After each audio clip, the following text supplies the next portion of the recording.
Do you like haunts? Yes. Do you like immersive theater? Yes. Do you like escape rooms? Yes.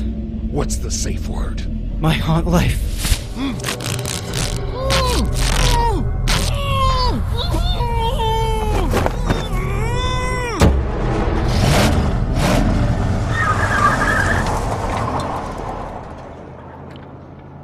Hello and welcome to the My Haunt Life podcast. I'm Mike. And I'm Russell. And Russell, it's haunt season. Yes. And I think the new intro proves that. Yes. So Russell made that intro. It was a live recording of something that happened. It was a joke. You're supposed to laugh. But wait, we have live recordings of stuff that have happened that sound like that. Yeah, that's true. So thank you for making that. And thank you for participating. And that just made it weird. No, but it sounds great. So I hope everyone likes it. So, but here's the thing. I'm really happy about one thing. So ever since we began this podcast has begun with me being killed. And it was originally not supposed to be that. There's a weird little splatter noise in the original intro, which was Mike's idea because he wanted to kill me off. That was Mike's note. I don't remember that. Yes, it was. So now you get to be tortured during the intro. So there. You know it's audio, right? It's not really happening. Oh, yet. Okay. Happy Halloween season, everybody. What? Nothing. Just do your thing. So, yes, it's haunt season. And the thing that I've noticed already, Mike, for us is we've already covered... it's not that we've done so much. What surprises me is we've already done so many different kinds of things. Oh, yeah. I mean, we've done traditional haunts. We've done theater. We've done immersive theater. Recently, we've done escape rooms. Yeah. So, yeah, it's like, I think that's the thing that might be the theme for this season is variety. And it's already proving to be true to some degree. So, but Mike. Yes, Russell? So if you what's notice, that? Ha ha ha!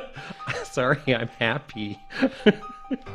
If you notice, I put out Halloween type stuff, like as we. No, it really adds to the mood because your place is normally never like this.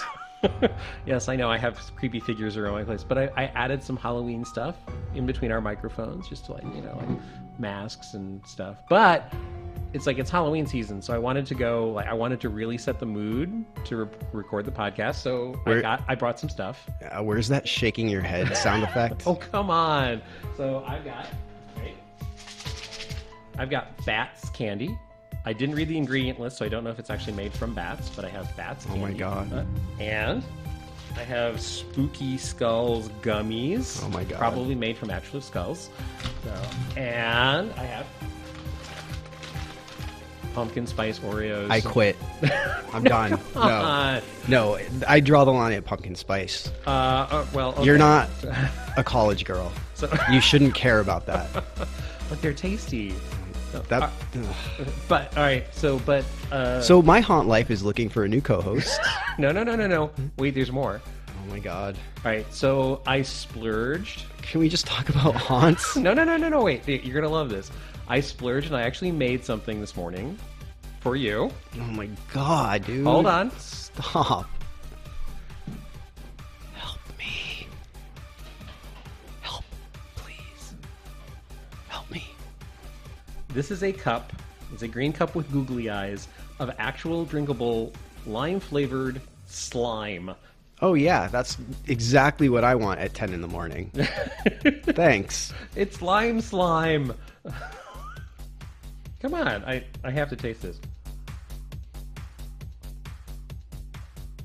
Yeah, it tastes like lime. So, yeah, it's like we're drinking out of googly-eyed cups. Why do you... I just can't right now. Wow, actually, that's not bad. I love lime, by the way. It was like just lime and grape. Please stop. Okay, all right. Okay, so Mike, let's talk about some haunts. Oh, are you sure? Do you have any more candy made out of whatever it is that they're shaped like? No. All right, so I think you should start this off. I don't want to anymore. And you get to keep the googly-eyed cup. It's just can't. Anyways, let's talk about things people actually care about, Okay. like haunts, All because right. it's haunt season. We're a haunt podcast. Okay. So I started. We were supposed to start, Yeah. but somebody's responsible and works. Yeah, my and job stuff. got in the way. But I went to Queen Mary's Dark Harbor, and it was so much fun, just like last year. Yeah. It had many of the same mazes. I think it had all of the same mazes as last year, but they added one additional one, and that one additional one is on the ship. So now there's 4 mazes on the ship. Oh, cool. Yeah. And if you know the history of the ship and believe in ghosts, that makes it that much better. Because anytime you get to spend on the ship, on a haunted ship, and going through a haunted house, I guess it'd be haunted maze on a haunted ship. Do they cancel each other out? I don't know. Anyways, but yeah, the new maze is called Feast. I'm going to read this from Dark Harbor's website. New this year, and for the first time ever, a 4th maze aboard the ship. The all-new Feast will take you on a terrifying journey into areas of the ship that have never before been accessible to Dark Harbor guests. During World War II, when the Queen Mary was in service as a troop transport ship, an enlisted military man serving in the ship's kitchen quickly moved up the ranks to become a highly decorated chef. Unbeknownst to the soldiers traveling aboard, the chef had a dark side. Quietly, he would sedate a few soldiers at a time and then collect them into the middle of the night to prep them for his latest dishes. Eventually caught, the chef was thrown into one of his own ovens and cooked alive. Ever faithful to chef, his dutiful kitchen staff sacrificed themselves to become his evil henchmen, burning themselves in the same oven. Chef and his evil crew went into hiding aboard the ship for many years. Largely forgotten, these longtime stowaways aboard the ship have resurfaced to resume their deadly duties by collecting new victims for some of the chef's latest recipes. Are you ready to be served? And that's exactly what it was. And it was really cool because you do get to go through places that, you know, most people probably wouldn't have seen. And just some of the props, you know, because obviously we're talking about people being burned alive and cooked. So there was a lot of just decomposed and burned and cooked bodies hanging around. And did also, how was the makeup job in that maze? it was really good. And actually, Because there's lots of fun potential there. there's someone that we know in that maze that, Oh, really? Oh, okay. yeah, she was a little cold. It was really chilly, but, you know, because, you know, if you're cooking, you need to freeze your meat. So she wasn't exactly frozen, but shout out to Sarah, because she was great. And here's something like, okay, so we go to so many immersive events now where you can change the story. And I joked with her about this on Facebook, but when I went through her section, she was asking me to help her, like by name. Like, which by the way, like anytime like a performer uses your name, it's such a small detail, but it adds so much to your experience. Yes, and I will say there have been a couple of times because of makeup, I've been in shows or haunts or something, and somebody has said my name, and I don't recognize them, and I don't know who it is. That is a very freaky feeling when that happens. I don't know if that's ever happened to you. Oh yeah. Yeah, and it's just like, wait. I don't know who you are. What are you doing? She was like saying like, Mike, help me. And for a moment it was like, okay, what can I do? And I start looking around, but then I was like, wait a minute. No, this is a traditional haunt. I can't change the story. So I just gave her sad puppy dog eyes, like I want to help, but I know I can't, but if I could, I would. And I just backed out of that room, but I felt so horrible because I couldn't help her, you know, like, I don't know. Aw, helpful soft side Mike came out for a moment, did he? Well, I'm going to try to help my friends when Yeah. they're being frozen and probably going to be burned and eaten. So, eaten, yeah. Okay, all right, cool. Eaten's such a horrible word. Yeah. Oh, thanks. So, and one of the things that I loved, and like I said, I hadn't ended up having to work through the time that when you were at Dark Harbor, but I really like their makeup and walk around characters, and were they as strong this year? Did you feel? Yes, but some of their most powerful ones and like the ones that people go and know were inside mazes this year. Oh, that's interesting. That's So, new. for example, we have another friend, Brad, who was kind of like the main walk around guy for B340. Right. And people would always take pictures with him. He was in the middle of the haunt. Oh, that's interesting. Which is cool, but when you're used to seeing that character, like to get pictures with and whatnot. Right. Yeah, it's just kind of weird. But the cool thing was, like, Brad, thank you. He did the same thing. When he saw me and realized it was me, he was like, I know this one. This one's mine. Like, and it was just like, oh, you. That's very cool. Yeah, it was really, really cool. Oh. And actually, there was quite a few times within the mazes where they got me, like totally got me. Excellent. Because usually, like, I don't go in like trying to not get scared. Like, I want to be scared, but a lot of things are so like, where something is going to be, or it's like, oh, there's the corner, someone's going to be behind it, and you kind of mentally prepare yourself. Yeah. There were a couple times where I did not see anything coming at all, and it was just like, oh my God, to the point where I says like, that was really good, thank you, like, and they're probably like, what the hell are you talking about? But yeah, it was great. That's awesome. Yeah, you're because I've gone through haunts with you. You don't, because I have gone through with other friends who do put the wall up and like, okay, scare me. And like, you and I don't do that. I'm an easier get than you are. Oh yeah, in many ways. Thanks. All you need is a lollipop and a smile for Russell. Tis the season. But yeah, it's like, to hear you say that, that's great. I'm really, really happy. But because you weren't there, I feel like now I have to take over the safety thing, because there were a couple safety things and if I'm pointing them out, like, something's up. Right. Like what? So there was one of the mazes, I think it was either B340 or Dead Rise. And it was one on the ship, and it was the one where, remember last year we were able to walk through the pool area. Yes. They didn't have that this year. Okay. But the entrance to the pool area, it looked like you could walk in until you walk face first into a giant plexiglass screen that's blocking it off. Wow. But okay. it's so clear, and you see the pool, and because it's like, oh, we get to go in the pool again, boom, I went face first into it. Oh, wow. And that's odd. Apparently that's happened to a lot of people that I spoke to. And not deliberate, apparently. No, well, come on. I mean, they did that. Yeah, that's interesting. They may have thought it was a visual that you could see into the room, but didn't realize people would actually try to go there. But the way you're walking straight ahead. Oh, wow. So it's not like it's something off to the side or anything like that. Yeah, and I will say this in the past, Dark Harbor has been very good about safety on the ship, because there are, for those of you who have not been lucky enough to go to Dark Harbor, it is on the Queen Mary ship. Which is haunted. And some of the stairwells are very narrow, and the ceilings are extremely low.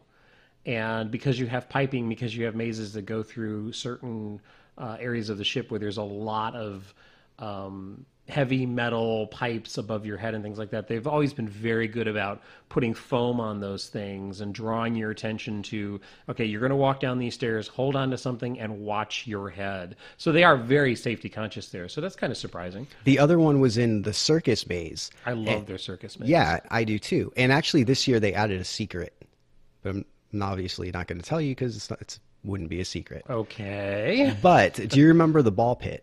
Yes. So remember last year the balls were pretty soft. Right. Yes. So thinking that, I see the ball pit, I dive in.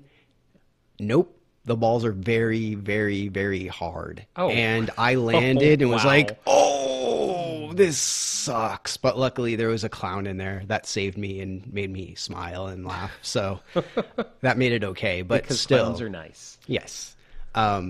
But yeah, it was just kind of, you weren't expecting it, and it made it hurt that much more. Wow. Okay. Yeah. But going back to the mazes, we did Intrepid last year, and that was probably one of our least favorite ones. Yeah. This year they redid it. It's awesome. Oh, very cool. It's so cool. And it took the place of where the Voodoo Maze was, I believe. Right. But yeah, it was just kind of very gothic, like old school gothic with like architecture, and like you're on a train and you're in, I want to say like Scotland or like, Interesting. you know, those were like the characters, and like it was just really, really, really good. Like I liked that Interesting. one a lot. I'm going to have to fit this in somehow in my season. Yeah. No, and you've mentioned B340 a couple of times. I really have liked that maze the last couple of years that I've gone. It's like I think some of the production design and some of the rooms in that maze are so incredibly creepy. So there's a lot of flesh in that one in one area. Yeah. Which I love the imagery of that. And then the other mazes, like Soulmate, which is on the ship, that was always great. I love that one because you're at the very end of the ship, so you can look out the portholes at certain points, Right, and just yeah. see, and it's like it doesn't take away from it, you know, because like if you're in this environment and you're like actually immersed in it, and you know you want to be scared, it's like I'm in this creepy thing, but so looking out the windows and seeing like Long Beach across the water, you know, it adds to it. It doesn't take away from it, because Soulmate is like, you know, they want to trap you, and it's like you feel like you're trapped.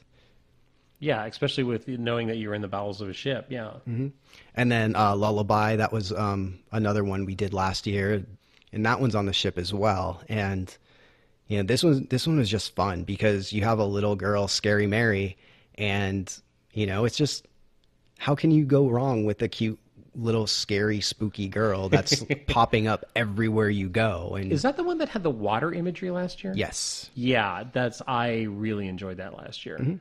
the water effect is there this year as well. Cool, good. So yeah, overall, Queen Mary was just so much fun again this year. One thing though, and I believe they've changed this, when we went on opening night, parking was $40. Okay, that's ridiculous. Yeah, but I've been told that has been changed since, thankfully. Yeah, because that's, you know, if you're buying the ticket to the event and then have to pay $40 to park, that's Yeah. ridiculous. That's reason enough not to go to the event, period. Oh yeah, because that's the price of a ticket. Yeah. But yeah, I liked it overall. I'll continue to go back. The environment is what makes this so good. You get to hang out on the ship. You get to hang out in, you know, a fair type atmosphere. You know, they have swings, and Yeah. they have a stage with performers. Like, you know, we saw a couple of clowns do things, and like sideshow type acts. And it's just so much fun to be there. And you're on the water, so it gets a little cooler. So it feels like you may not be in California, which is always a good thing. No, I'm looking forward to fitting this into the schedule somehow. I absolutely must, now that I've heard you talk about it. I'm so disappointed that my job kind of spun out of control that day. Yeah, me too. You were missed. Oh, thank you. And so for more information on Queen Mary's Dark Harbor, you can go to queenmary.com/events/dark-harbor. On Facebook, Queen Mary's Dark Harbor. On Instagram, QM Dark Harbor. And on Twitter, QM Dark Harbor. And then the day after, Yes. talk about a crazy weekend, we went to Fright Dome in Las Vegas. Right. And Fright Dome is celebrating their 15th year anniversary this year. So it did have a very special vibe. It had sort of a party atmosphere right from the get-go. And I went to Fright Dome. It's been a couple of years since I've been. And I mean, let's be honest, Fright Dome has kind of a hit and miss reputation overall, because there have been some years when it's been really, really good, and apparently some years when people have walked away a little bit disappointed in some of the mazes. I went several years ago. They did a collector maze one year, a tie-in with the films, which I thought worked incredibly well. I love that movie. It's and also, if you think about it, it's a movie that lends itself to a haunt theme. Oh, definitely. Very well. And I mean, they're basically going through a haunt. Yeah, exactly. And so there was a lot of chain link fence. There was a lot of dark rooms. I thought that was a really good maze. So I have some good memories of Fright Dome, definitely. Crowds were an issue, and conga lining was an issue when I went to Fright Dome like several years ago. So we went to Fright Dome in Las Vegas on their opening weekend, and overall, Mike, I really had fun. So going back on what you said, like I had never been to Fright Dome before. Mm-hmm. I had only heard the things that you had told me and just things around from like the haunt community is like, whatever. It's not a must see kind of thing. And I always just kept thinking about that. It's like, oh, well, it's a theme park haunt. I typically stay away from those, right, because of the conga lining issues. But seriously, I am so impressed. I was so impressed with everything that I saw, and I am going back at some point. Like it was so good. Yeah, it's really fun, and there's a couple of very specific things which I'm sure we'll get to. One of the things that works really well in Fright Dome's favor, in my opinion, Mike, is I don't think there's anything else in Vegas that has sort of the big, glossy theme park kind of feel to it. Right. As far as haunts go. I mean, they don't have a Universal. They don't have a Knott's. They don't have anything like Six Flags. So this is filling that niche in Vegas. And I think they do it really, really well. One of the things, before we get into the individual mazes of Fright Domes, I have to say something because it was one of the first things we encountered. They have scare zones, which, in a typical theme park area, there's one area where you have to walk from one side of the park or area to get to another maze. You have to walk to the other side. And there is this long corridor in Fright Dome that is completely filled with fog and scare actors. That is one of the coolest scare zones I've ever walked through. I freaking loved that area. It was so much fun. I think we went through it 3 or 4 times that night. Mm-hmm. And I don't want to give too much away, but let's say there were characters who were lit very uniquely, and there was the lighting in that area was very unique. And the thing that worked on me, Mike, is the lighting of the area kept distracting me. So the actors kept scaring me over and over and over again because they'd realized that I was looking at the lights. Sure, blame the lights. Oh, yeah, it was the lights completely. But yeah, they kept noticing. It was like, oh, look at this guy being completely unaware of his surroundings. Let's go scare him. And it worked numerous times throughout the night. Yeah, when we first walked in and we were going to our first haunt, those scare zones were incredible. Yeah. And I think they worked that much more for me because typically scare zones out here, you mentioned Universal and Knott's, they're so spread out and they're in the open air and they're so wide. Mm-hmm. Here, you're basically walking through a hallway. Like a mall. There's something on each side and it's very narrow. And combining all of that with being inside, it almost felt like Dawn of the Dead. And it makes the fog so much denser. Yeah, and which makes the lasers and lights that much more effective. Yes, absolutely. Yeah, definitely. They really, really did a good job with that. And the makeup, holy crap! We always talk.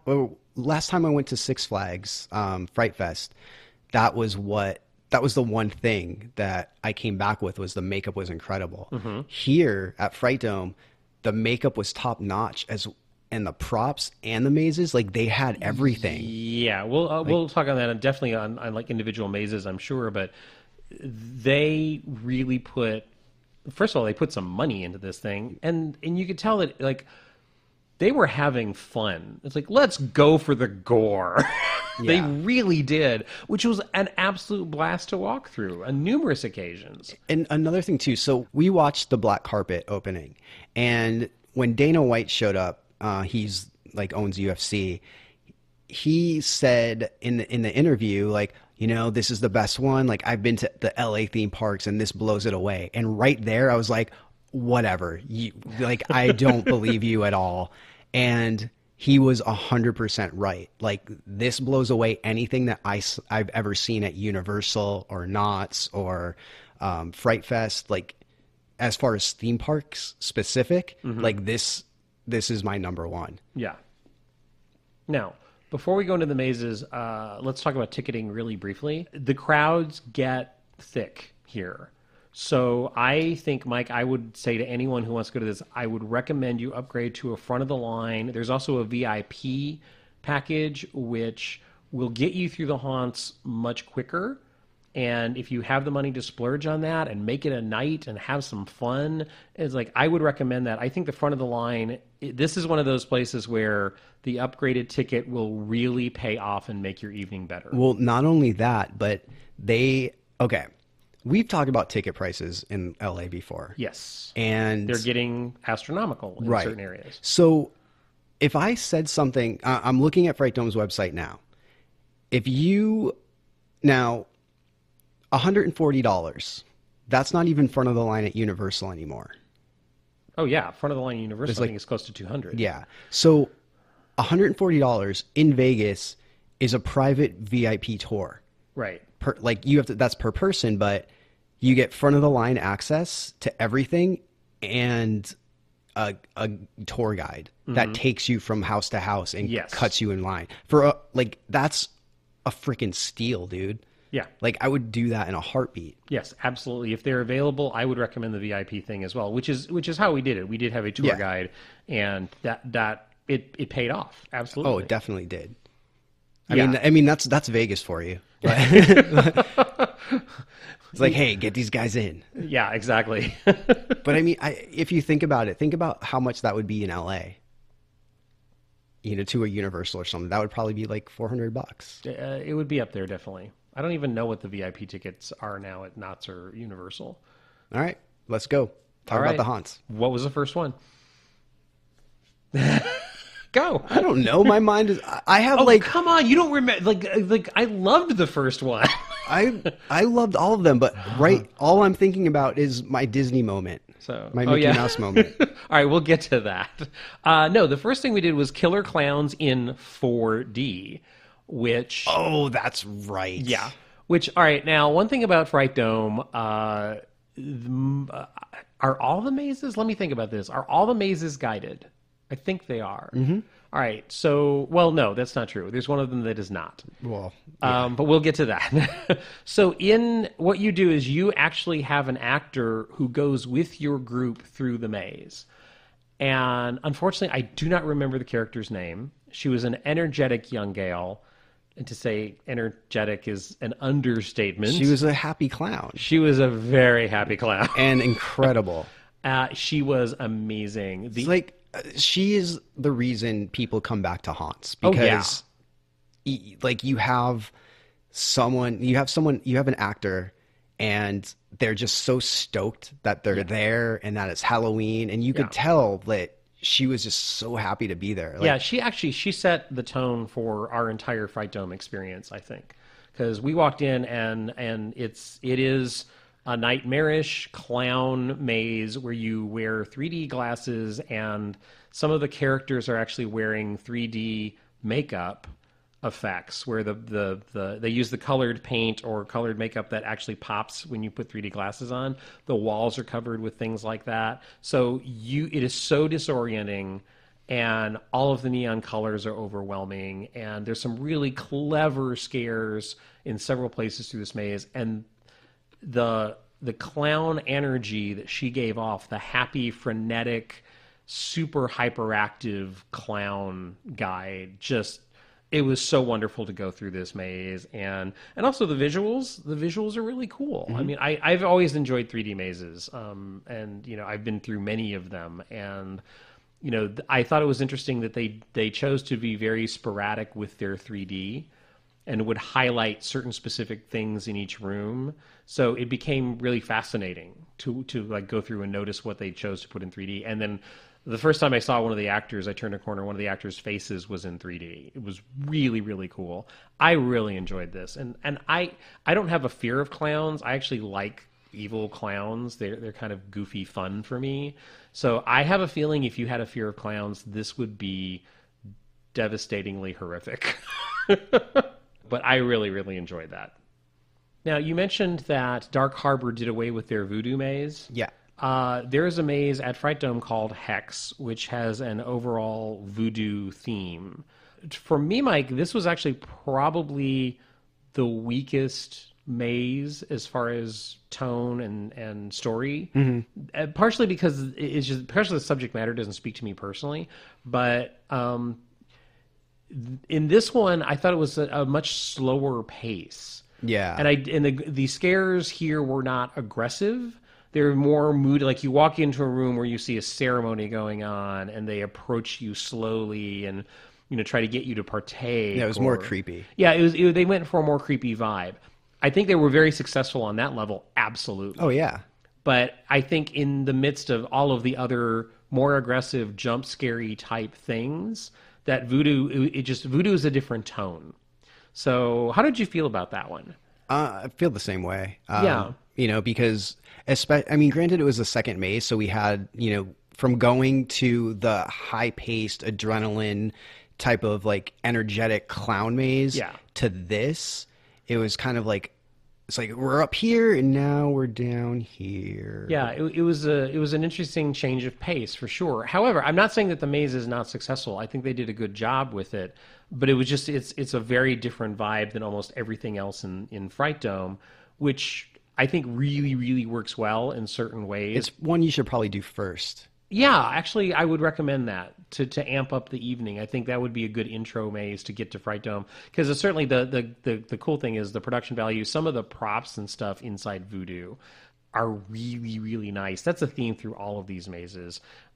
Fright Dome, the rooms themselves quite often are really, really lovely, and I mean that in a really creepy, scary way. So Voodoo was definitely a lower pace, a slower pace, kind of a lower tone, not as aggressive, but still really, really enjoyable. And then after that, I believe we went to the Chainsaw Massacre maze. Which, holy crap, the props in this one. Oh my God. Yeah, it's just here's here's the thing about this one, Mike. This could be like, I think the Chainsaw Massacre maze for us was like the best of Fright Dome and the worst of Fright Dome. Mm-hmm.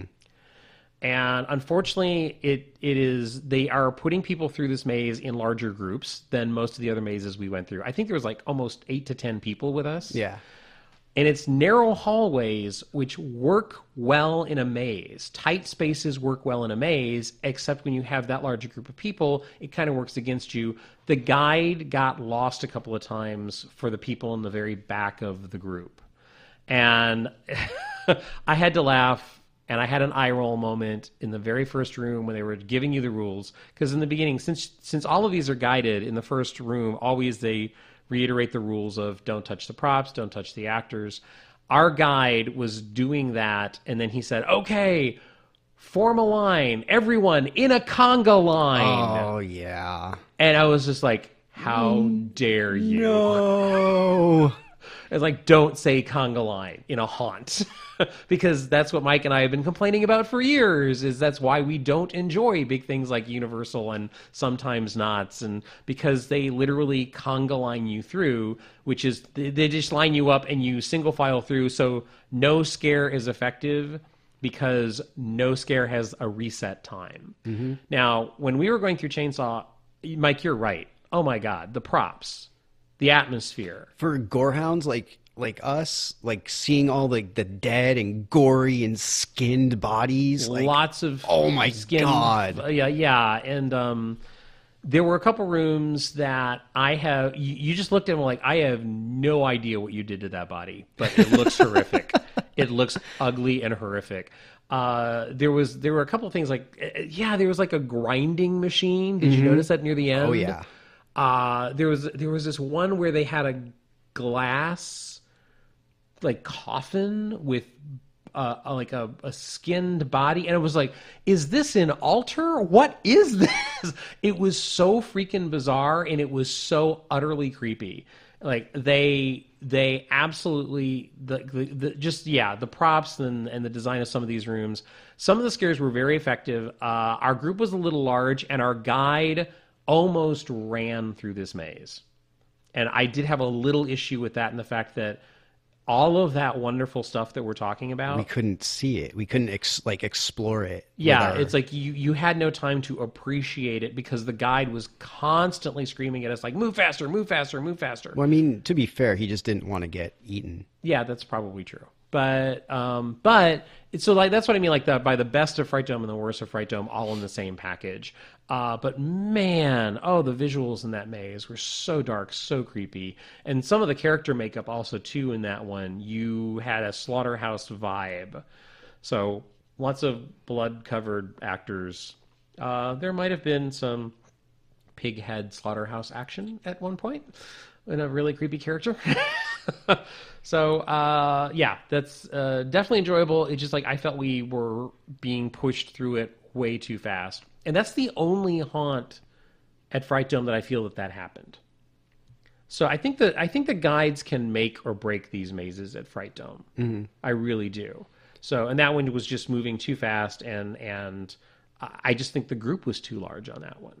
So, and maybe because that might be, I know that's one of their that is a maze which they have had in the past, I believe, and I think it's just one of their most popular. So that might be why they're trying to push people through so fast, is they know that line is going to have a huge buildup. So, and then I believe after that is we went to something called Happy Holidays. Yes. So, Mike, look, I'm going to let you talk about this one. I'm only going to talk about that one part, though. So, no, it's like talk about the whole thing. Ugh. Yes. So this was a maze that brings you through the different holidays of the year.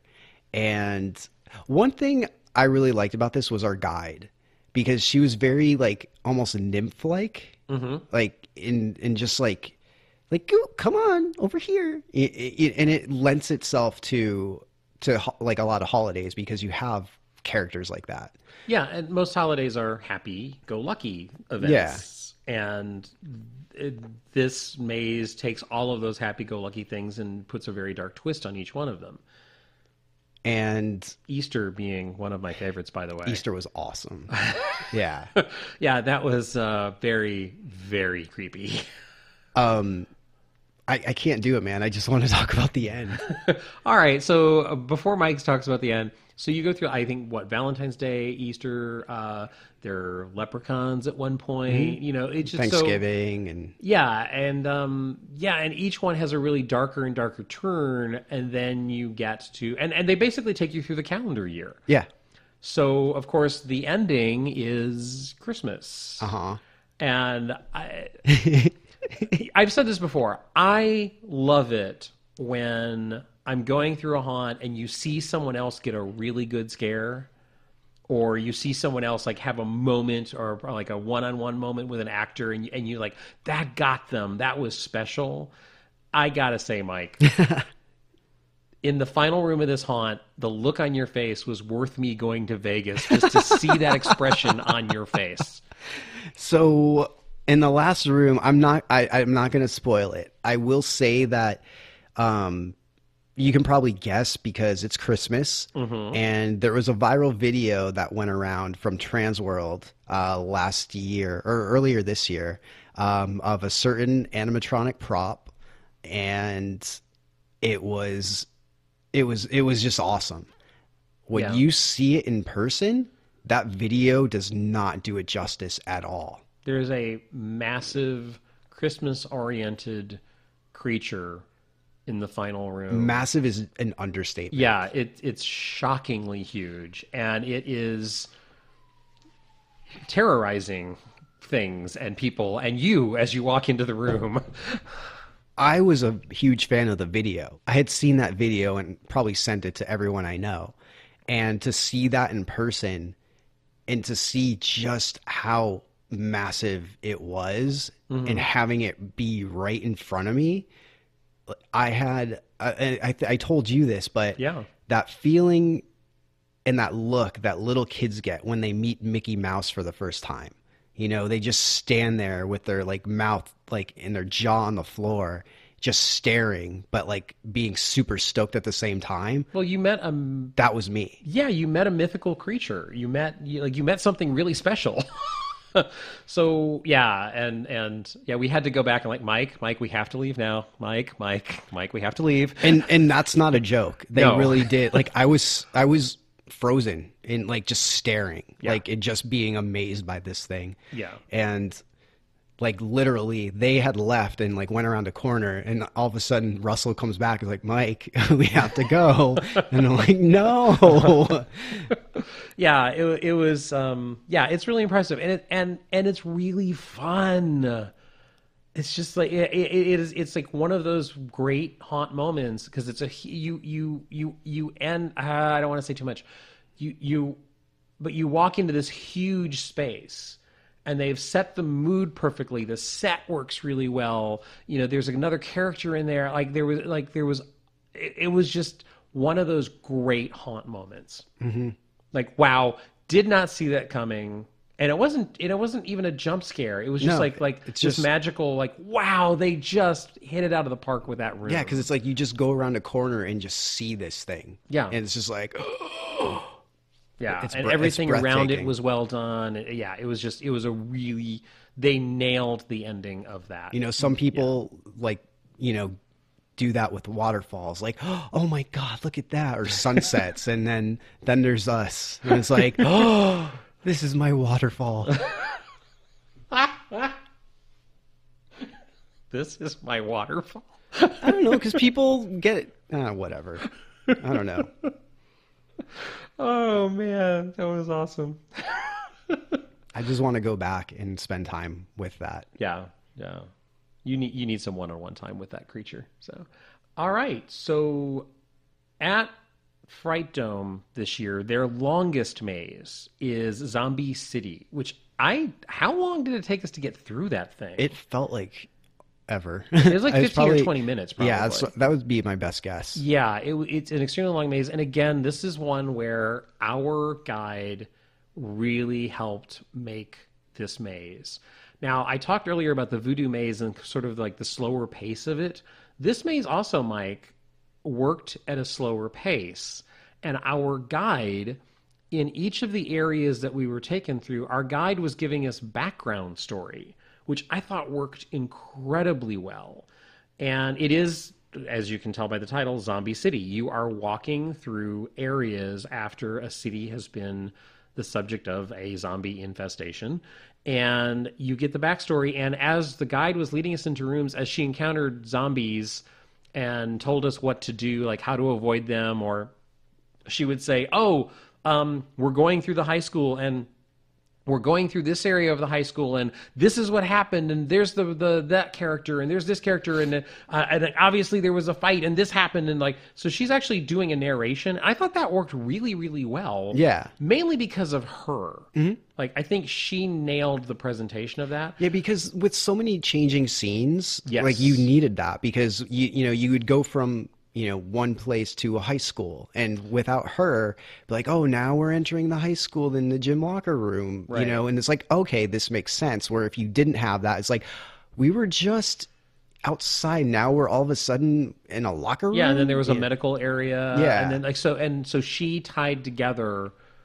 It was like a montage, and she was the technique to get you from scene to scene, and it worked really, really well.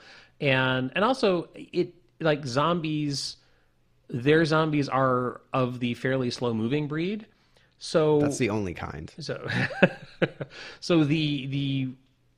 her technique of filling us in as the zombies were either coming out of their hiding place or approaching us or whatever worked really, really well. And for her to get us from place to place, and she helped. There was a little bit of a flow back up there, and she helped fill that period of time when we were getting backed up really, really well. She handled the crowd very, very well. Yeah, that's one of the things I really liked when she would look ahead and see that the previous people weren't done or that they needed to reset. She would hold us and make sure that we didn't get a glimpse of what was coming. Yeah, instead of. I feel like most other places would be like, oh, just keep coming through, just push them through. She waited, even though it meant maybe timing was off or something, which was very appreciative. Right. And again, in this one, there was a lot of hanging bed sheets sort of production design in this one.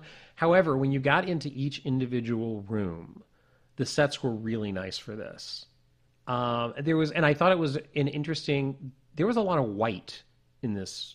Like, if you notice, blood shows up better. Yeah, exactly. Blood shows up better. But like the high school stuff was very white, and the medical area was very white, and so I thought that was an interesting choice to make the whole thing themed sort of that way. Yeah, it was just, this was really enjoyable. Another like solid maze, and the fact that it lasted so long really let you get involved and immersed in that vibe. So even the, like, okay, I know I'm going to encounter another slow-moving zombie. Our guide was telling us the story, and we realized that this was different somehow from what we had seen previously, and like, it worked really, really well. And again, I really appreciate long mazes, because if you are going to wait in line for a while and the maze is only 4 minutes, which happens at some of the big theme parks, Yeah, that's such a disappointment. And by setting themselves up with a long maze, I think they're doing the audience a service by giving them time to really appreciate the atmosphere that they have created. And I think Zombie City is one of the most successful at Fright Dome for that. You know, and the clown maze, like, oh my God, the atmosphere inside the clown maze is, of course, you like step into a different universe for that maze. It's like you are nowhere on Earth. You are in a completely unique universe in that clown maze at Fright Dome. And the zombie thing is almost the same thing. And to be totally honest, that's one of the reasons the voodoo thing works well. Now, I don't think Chainsaw Massacre did that for me, but all of the props that we were talking about, you know, I loved that for a different reason. So yeah, it's just like, I really, really enjoyed the Zombie City maze, and our guide was just excellent. So we ended up the evening with the final maze, which is called Lights Out. Mm-hmm. For me, Mike, this was the highlight. Well, it's probably a close second for me. So, obviously, after you were gushing a moment ago about your Disney moment, but as a complete haunt, this was awesome. Yeah. Like, this was so good. And again, here's one of those things that I don't want to do too much spoiling, but they do tell you that you will go through this maze alone, which is incredibly effective. Which we said earlier to do Hex first to set the vibe, but based on crowds, you might want to do this one first, just based on the fact that it's one person at a time, and the lines throughout the night will just get longer and longer. Even with a VIP ticket, we waited 40 to 45 minutes. Yeah. That's with a VIP ticket. I think they were averaging one person every 3 minutes, I think, because we started timing just out of curiosity. Right. So obviously that's a slow flow of the crowd. But the good thing about this is there are many roaming characters that would come and interact with you in line. Yes, so that absolutely. made it enjoyable. Yeah. Now, the maze itself, Mike, how do we talk about this without spoiling anything? You can't really. I mean, based on the name of it, called Lights Out, you can probably guess that there are no lights inside. So you're not in complete darkness. They do give you a flashlight, and You explore. yep, you find your way, and you may or may not meet some people inside that will guide you a certain way and tell you which way to go. Because I got lost at one point and had to be directed. That's not where I was going with that, but I'm glad that you said that on your own accord. Okay.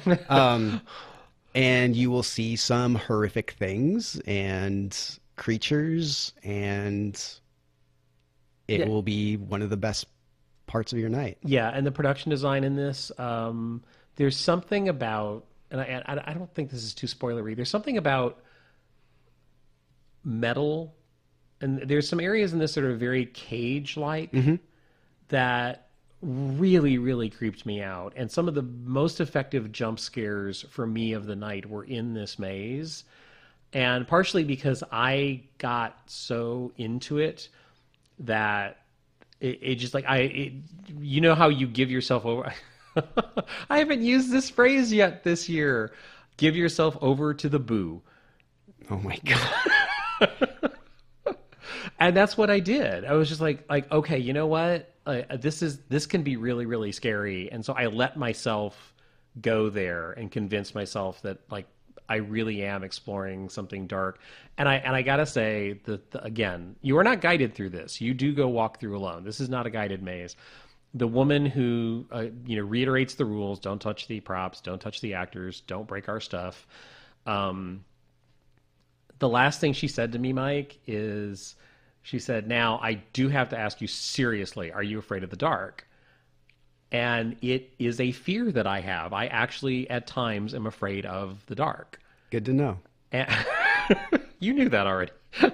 Yeah, but now everybody else does too. So her reaction, and I kind of giggled when she said, I said, well, actually, yeah, seriously, it sounds silly, but yeah, I actually am at times. And she just looked at me and she smiled and she said, good. She was so excited. And then she literally like, you need to go that way now. And she shoved me into the maze. So yeah. And I gotta say, like the cast of Lights Out nailed the scares for me. Like it was really, really fun. What was your experience going through? Anything you want to comment on? What? No. Okay. It was rad. Like it was really unique because I've never done something like that before. Yeah, it is a very unique premise that they have. So and it works so well. It does. It works incredibly well. And I want to go through that again somehow, if at all possible. Yeah. I mean, I wanted to go through it again immediately when we were done. So, overall, Fright Dome. Oh, wait. What? There's more. Mm-hmm. So, Fright Dome takes place in Adventure Dome, in Circus. And Adventure Dome is a mini theme park with roller coasters and fun things like that and different rides. So, when you go to Fright Dome, all of these rides are still active, but they're in the dark. Yes. So we did all of these roller coasters like through thick fog and dark, and it was so intense. Yeah, it actually makes the roller coaster more intense than it is normally, definitely. Yeah, and it was so much fun. They have 2 roller coasters. They have a couple of other motion-oriented rides, like fairground kind of rides. And yeah. But that one roller coaster, when it's like you go straight down and then you're upside down and it feels like you're going to fall out of your seat. Yeah. After going through haunts, it's like, okay. Yeah, it's they do have a couple of really good roller coasters there at Fright Dome, and recommend you make that part of your evening as well. But wait, there's even more. Yes. So because it's Vegas, Fright Dome offers weddings. Yes, they do. Just throwing that out there. So yes, and if you go to the Fright Dome Circus website, there is an actual tab for weddings if you need that service. So overall, definitely worth the trip to Vegas. I'm so happy I went. Like, so happy. I was so impressed. Yeah, it was a fun evening for sure. And again, congratulations on the whole thing for Fright Dome. Really some strong scare actors. The scare zones were great. The production design in all of these mazes, really impressive. Really impressive. LA needs to up their ante.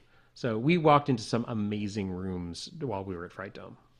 For more information on Fright Dome, go to frightdome.com, on Facebook, Fright Dome, on Instagram and Twitter, Fright Dome. And then we came back to Los Angeles. And we did something which, for me, Mike, is one of the most anticipated things in Los Angeles this year. Definitely. And for those of you who are not familiar with it, there is a podcast called Lore. Lore is a storytelling podcast where they research creepy subject matter and present tales which they have researched. And they're very good about, like, this is what we know, this is what we can theorize, this is what we don't know. And they explore superstition, mythology. They explore, as the title suggests, lore of various kinds. So Creep LA, which is a haunt which we have really enjoyed for the last 2 years. They are a little bit more surreal, cerebral, artistic. They don't go quite for the jump scares the way some other haunts do. They're a very unique company. They're also the group that created The Willows, which is an immersive theater piece which is running on and off here during the year in Los Angeles. So Creep LA paired with the upcoming Amazon Prime TV show from the podcast Lore.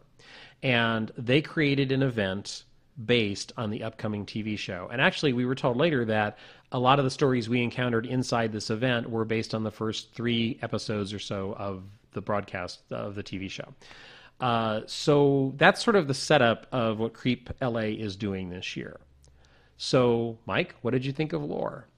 I loved it so much. Okay. Like it was, because it's not a haunt. It's definitely more theatrical. Yes. It's definitely more immersive theater because you can talk to the actors. You can get taken away for one-on-ones. Right. Actually, they do set up the rule about you're not supposed to speak. Right. But there are very specific times when the actors have asked us questions and things like that. Yeah, So, and like I said before when we were talking about Queen Mary, I couldn't change the story, but here I feel like I could, like, depending on what I said, there would be a different outcome. maybe, yeah.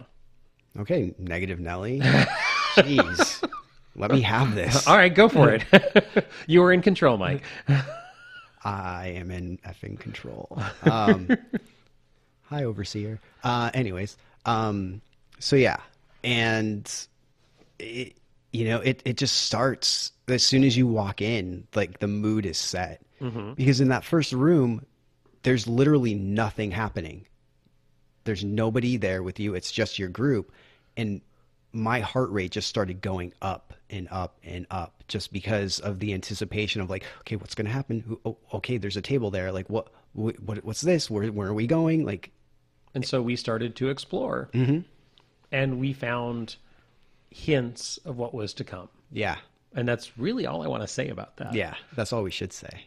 The thing that I liked a lot about this, Mike, is I actually the way I found the Lore podcast was I was going to some event and it was you, Deb, and me in the car. And you played me a little bit of a Lore podcast. That's how I discovered the Lore podcast, was through you and Deb. Oh, cool. And I have been listening sometimes at work and sometimes when I'm driving. I've been listening to Lore podcasts and trying to catch up. So the thing that this event does really well is this is not a jump scare sort of haunt at all. This is storytelling.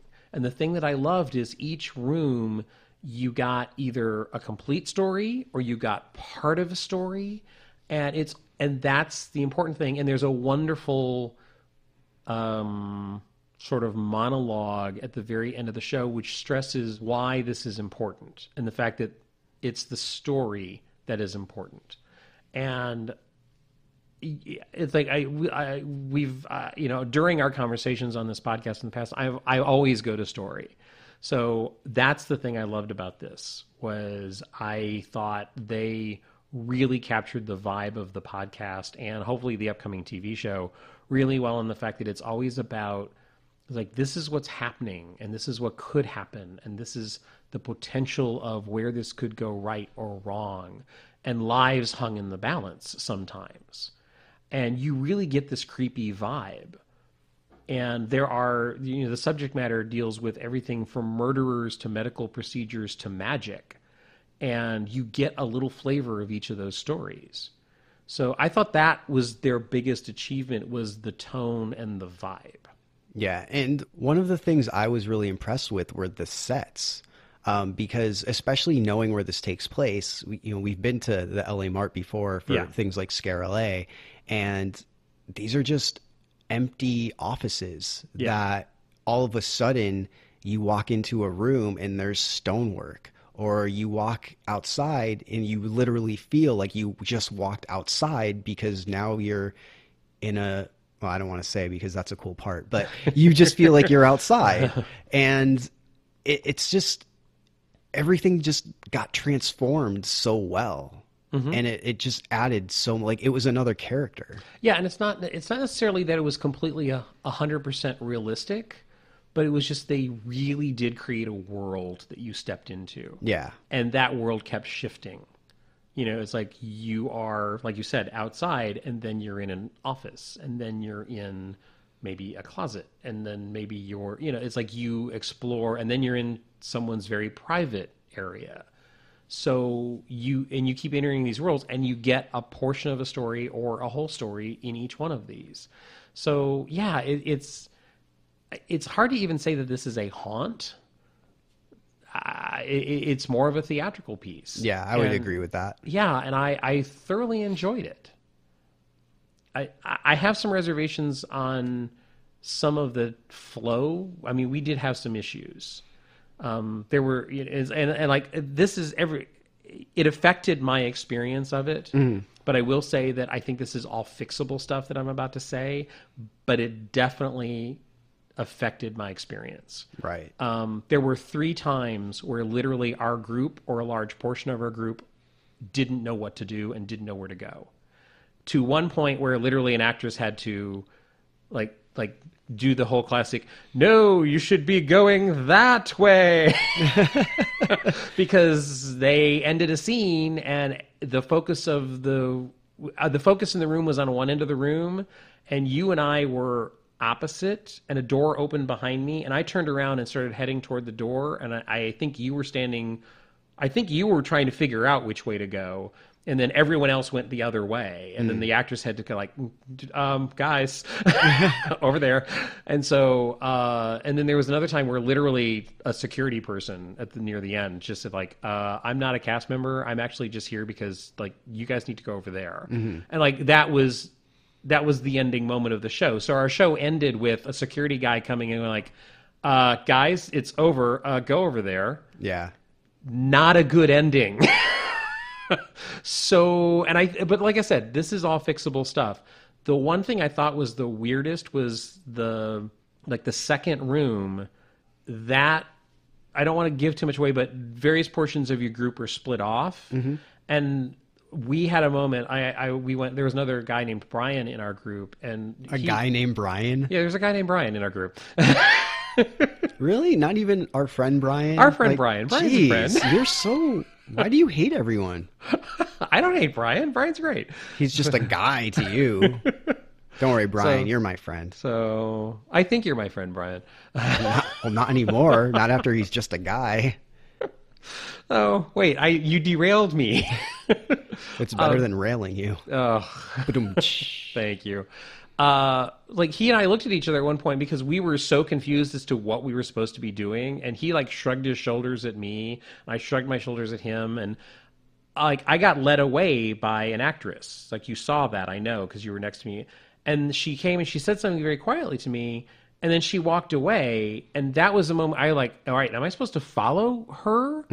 And I turned around and Brian's looking at me, and Brian kind of shrugged his shoulder going like, are we supposed to follow her? Are some of us supposed to go with her? And so I started to follow her, and Brian chose not to because he thought it might be a one-on-one scene. Right. And so she led to this door. I opened the door, and this other actress pops up like, what are you doing here? And I said, a young woman led me here, and she gave me a name, like like, oh, so-and-so. And I said, well, it was a young woman. I guess it was her. Well, come to find out, it wasn't. It was a different actress. But so that actress led me back. Obviously, I was not supposed to go through that door. She led me back, and she said, like, you need to stand guard by this tree. I will come to get you. So I thought that was an instruction that I was going to get a scene and I was just showed up too early for. Like, well, come to find out, like, no. Like, so I'm standing there. Everyone else in the group left. I am all alone in that area. Like, oh, wait, am I supposed to be with the group? Did the whole group, like, are they in the next portion of the haunt? So, like, that sort of confusion happened multiple times for us. Okay. So, to some degree in our group. That needs to be fixed. Because what it did, and Brian and I spoke afterwards, it really took us out. Because we were like, okay, the logistics of this aren't working. We have no idea. And other people were being led away and given character moments when we were wandering around just like everyone seemed to be ignoring us and we didn't know what to do. And I stood at that tree because I'd been told to do that. Well, that actress never returned. Oh. So I have no idea what was supposed to happen, but she never returned. And what happened is the young woman, who I guess was who the actress referenced, was pulling you, and she saw me standing there by myself. And I think she realized, like, oh, what is this guy doing here standing by himself? That probably wasn't supposed to happen. So she pulls me along with you, and she pulls me through the door. The door that you and I went through is the door that I had gone through earlier. Oh, okay. Which is where the actress had disappeared that I followed. But apparently I wasn't supposed to follow her, even though she grabbed my hand and pulled me. So it was like so that kind of thing. And another thing that I will say is they, I think, missed a great opportunity. And that's, if you see the social media for this, Mike, everyone is posting photos of themselves with sort of like a bandana across their face. There's a reason you're doing that. It never pays off, does it? No. That's such a cool opportunity.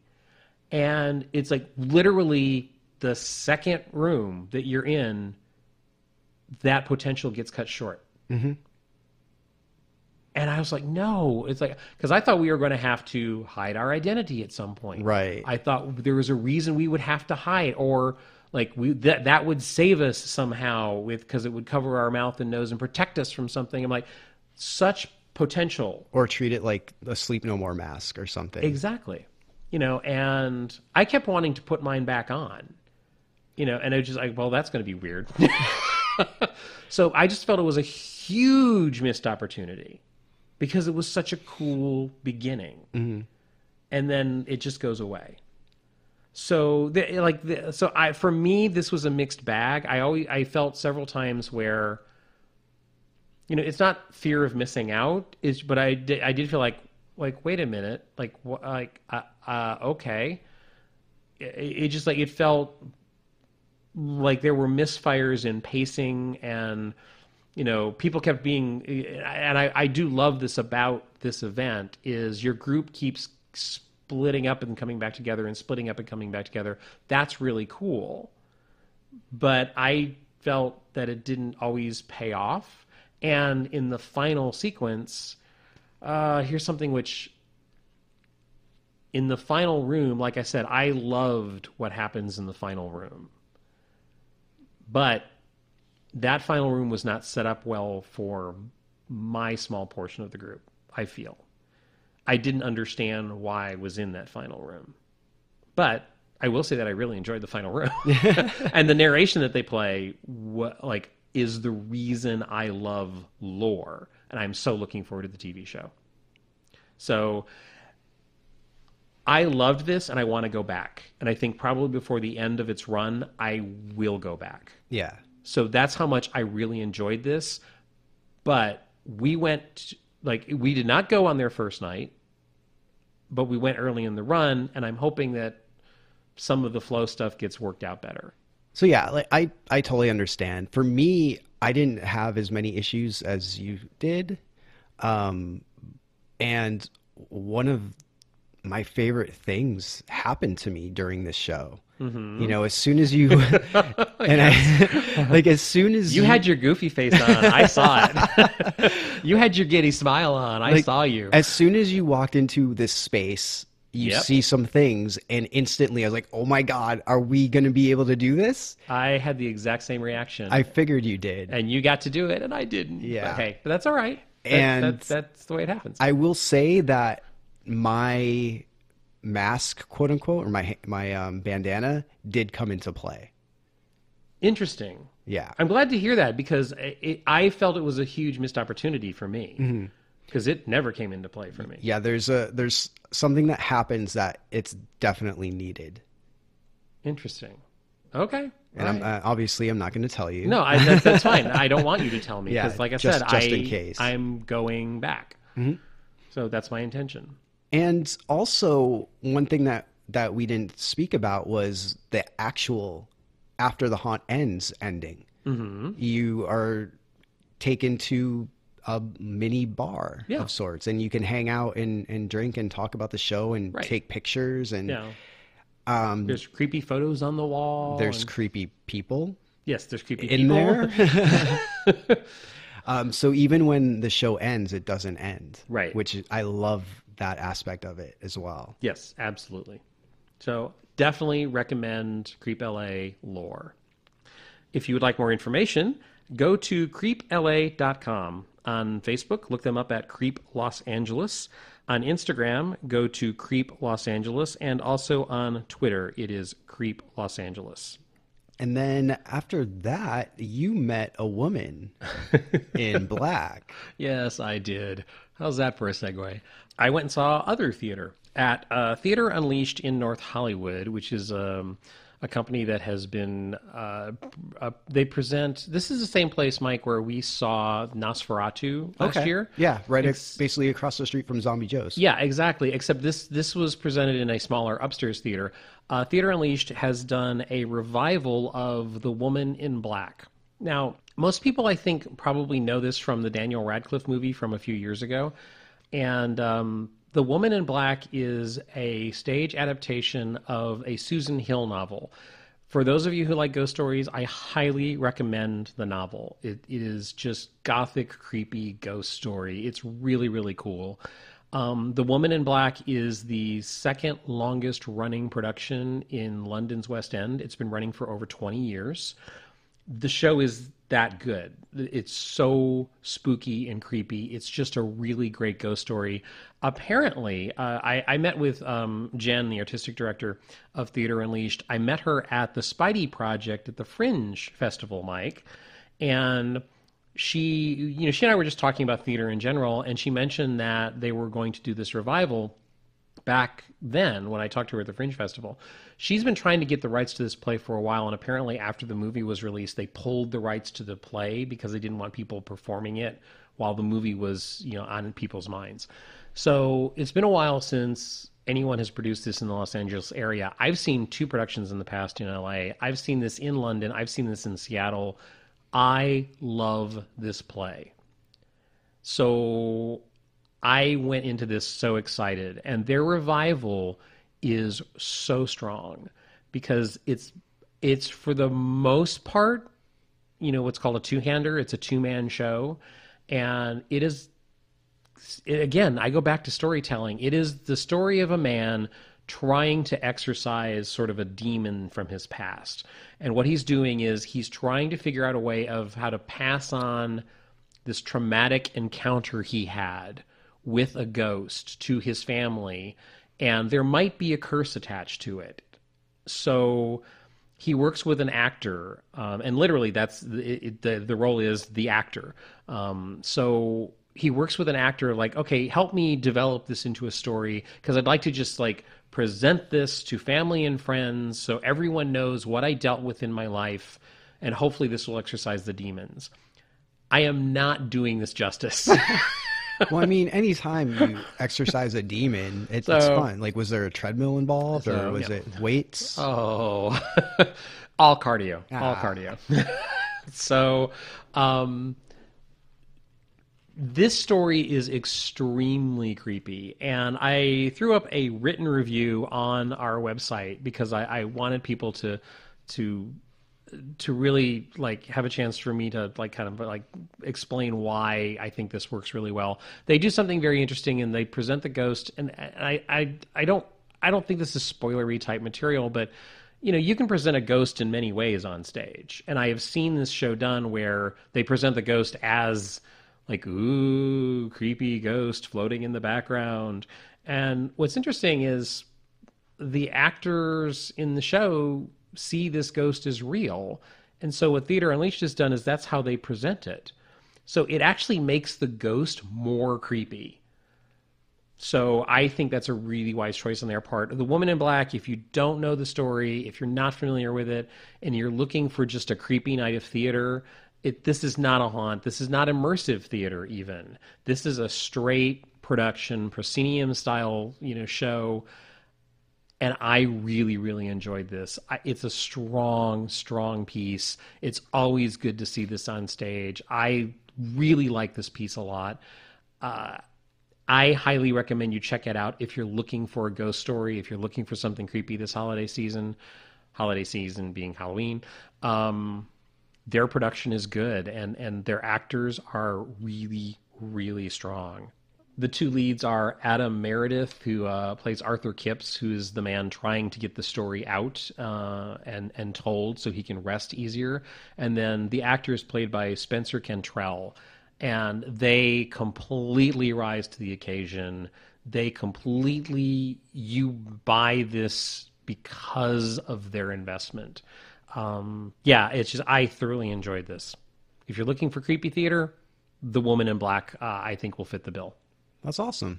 If you'd like more information on Theater Unleashed in North Hollywood, their website is theaterunleashed.org, and theater is spelled with the THEATRE, all one word, theaterunleashed.org. You can also find them on Facebook at theater.unleashed or Instagram at theaterunleashed, all one word.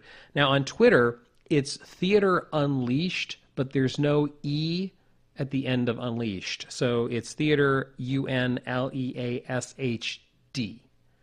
Unleash D. Unleash D. Yes, exactly. That sounds like it could be something else. So if you're just looking for straight theater, and this becomes one of those weird things because I don't have kids, Mike. I would almost say this is family friendly to a degree because it's just a creepy ghost story, but it is really creepy. So, but I would say if you want to give something for younger teens or something a chance to get something spooky in their life this season, I would consider this. But for really young children, no, it's too wordy, and it's about, There's words. Yeah, there are words. I know you hate words. But yeah, give this a shot. This is really, really fun. Cool. And I mentioned before that this theater is basically across the street from Zombie Joe's. Yes. So let's go across the street to Zombie Joe's. And Urban Death Tour of Terror. Yes. Yeah, this is becoming a really nice Halloween tradition, isn't it? It sure is. Yeah, because Urban Death happens probably every quarter, it seems. It seems to be, yeah. But for October, they take it up a notch and they add a haunted maze. Well, I wouldn't say haunted. It's a creepy, messed up, nightmarish maze that leads into the theater. So when you walk in the front door, you're not walking into the lobby. You're walking into the maze. Mm-hmm. And you go through with a flashlight, see creepy things. Flashlight's an over-exaggeration of what they give you. Like, sure, it has the form of a flashlight, but it doesn't necessarily mean that it works like a flashlight. Yeah, it doesn't have a lot of light, actually. Exactly, which makes everything that much more creepy because you don't have a bright light shining. So when you see something and you think you've seen something, like it just adds that much more to it. Mm-hmm. Your imagination runs wild. Oh yeah, yeah. It's like I love their mazes, especially with the sounds that happen in there. And some of them may be muffled. Some of them may be songs of agony or pain or sexual excitement. All of the above. Yeah. So in one. Yeah, and that's just the patrons. Yeah. Sorry. Oh, wow. Sorry. I'll back out of the room now. And then basically there's like a 15-minute version of Urban Death. Yeah, it was really short, and I said this when we left, but it seemed so much shorter than I remember it. Well, they're doing, I believe, 5 shows a night this season. So, and I think they can fit 40 to 50 people probably per show. Yeah, and I understand it's a trade-off because you have to have all these people get through the maze and then get back out the maze. So instead, you're sacrificing the maze. Actually, you're going through it twice, once when you come in and once when you leave. Mm-hmm. So you're basically getting 3 things. Yes, absolutely. So I understand that that's a compromise we have to make, but it's just when you're sitting there and you're so into it and you're seeing these messed up scenes, it's like, oh, that's it. It's like, oh. Now, the subject matter, you always want more. So yeah, I totally understand. The scenes this year are very dark, as usual, but very disturbing material. This is not family friendly in any way. Well, for most families. Very adult material. And I will say I was very happy that I said this last year. The biggest, best scare of my haunt season last year came during Urban Death Tour of Terror. And they kept it this year. It's in the show. And you got the brunt of it. Oh, that one, yeah. And I saw you recoil. Oh yeah, because even though you're behind the line, and even though okay, you know you're safe, everything is safe, it did not feel like it was going to be safe. Yeah, there are moments in the show when the sound makes you believe that as an audience member, you're not as safe as you want to be. Right. Yeah. Oh yeah, I definitely was like, oh. Yeah, there are several moments in Zombie Joe's show this year that make you feel very vulnerable. And like I said, that big scare last year got me, and it was amazing. And I'm so happy that they kept it in the show for this year. Yeah, this was enjoyable. I'm so glad to see it back. Yeah, and like I said, you kind of get three things for your money. So you get the maze going in, you get the show, and then the maze going out. And the maze going in and the maze going out are not the same. Mm-hmm. So what you see coming in, you will not see going out. You'll see different things happening. Yes. For more information on Zombie Joe's, go to zombiejoes.com. On Facebook, look up ZJU Theater. That's theater T-E-R. And on Instagram, it's Zombie Joe's. And on Twitter, it's Zombie Joe's. And we went to the happiest place on earth. Yes, we did. We went to Anaheim. Yeah.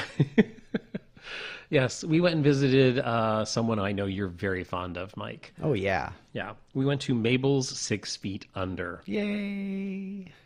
I don't know. I kind of felt like somehow that was the official beginning of haunt season locally. I know we did the big Fright Dome and we had done Creep LA, but for some reason that really, yeah, it was just like, wow, traditional, good, high quality haunting.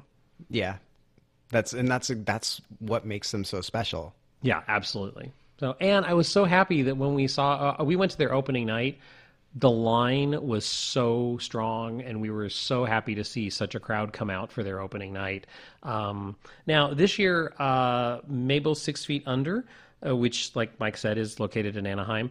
Mike, they had fun with their floor plan again, and we don't want to get too spoilery, but one of the appealing things about Mabel's 6 Feet Under is they are very creative as to how you go through the maze.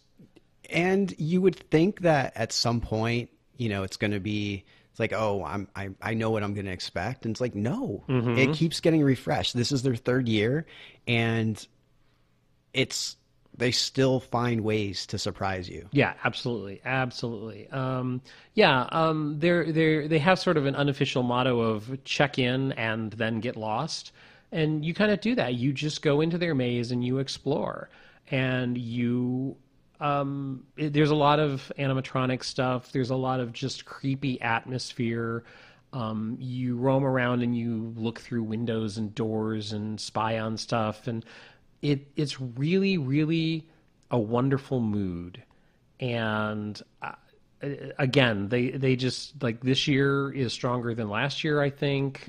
Once again, Mabel's 6 Feet Under has really done a wonderful job of creating something truly, it just makes you feel young at heart again, like when you loved Halloween mazes as a kid. That's I think the compliment I can give more than any is, like, it made me feel younger. Yeah. Going through that. You should probably go through it like 8 more times then. You bastard. But no, it's so true. Like, and I totally understand what you're saying, and it is a compliment. And the fact that we can still say that even in its third year, without any negativity, I mean, that's huge. Mm-hmm. Like, they're doing, and I think that's the thing too. Like, they do it out of love. They're a nonprofit. They're not trying to bring in like the hundreds of thousands of people that other places do. And you're not going to be in a conga line. They're haunters that love Halloween and love old school haunted houses, and everything about this it shows. Yeah, absolutely, it does. So, I mean, we'll definitely be back to see Mabel because I really didn't get to see her as much as I wanted to. Yeah, she was definitely there, and also again, Mike, the outside waiting area. Like, this is one of those haunts that you had mentioned when we were waiting in line for a maze at Fright Dome, the Lights Out maze. They had characters playing with the line. Mm-hmm. Same thing here. Yeah. You have some really, really wonderful actors working the line while people are waiting to go through the haunt. So yeah, it's fun all around. We'll be back. Yeah. And for more information on Mabel's 6 Feet Under, you can find her on the web at mabel6feetunder.org. And 6 feet is the number 6 and then FEET.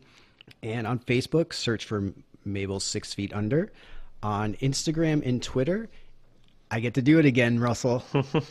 Mabel 6FU. And the 6 is the number 6. So Mabel 6FU. You're 12 inches. Oh, God. Lust. Oh, man. Okay. So where did you go last night? I went to see some theater, which, again, this is one of those things that, Mike, you were the person who introduced me to this. Yep.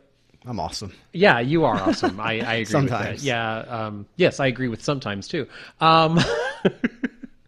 The Maverick Theater in Fullerton, California, it is now a yearly tradition that they put on a live version of Night of the Living Dead, which, to be totally honest, this year feels special because we just lost George Romero. And in the program, they actually do a dedication to George Romero. Night of the Living Dead, it's a yearly tradition. It is a live version of Night of the Living Dead, but it's from a place of love. They always have fun and they kind of tweak the plot just a little bit. So you don't quite know what's going to happen or when characters may die or not die if you think you know the movie really well. So that is really cool about this production. And Mike, I think the cast this year is larger than the cast when you and I saw it a couple of years ago. Yeah, there are a lot of zombies running around. And it's a labor of love in this theater, and it's just so much fun. We talked about a production of Evil Dead the Musical a couple of podcasts ago. This is the same theater company. It's that level of love and affection for the material.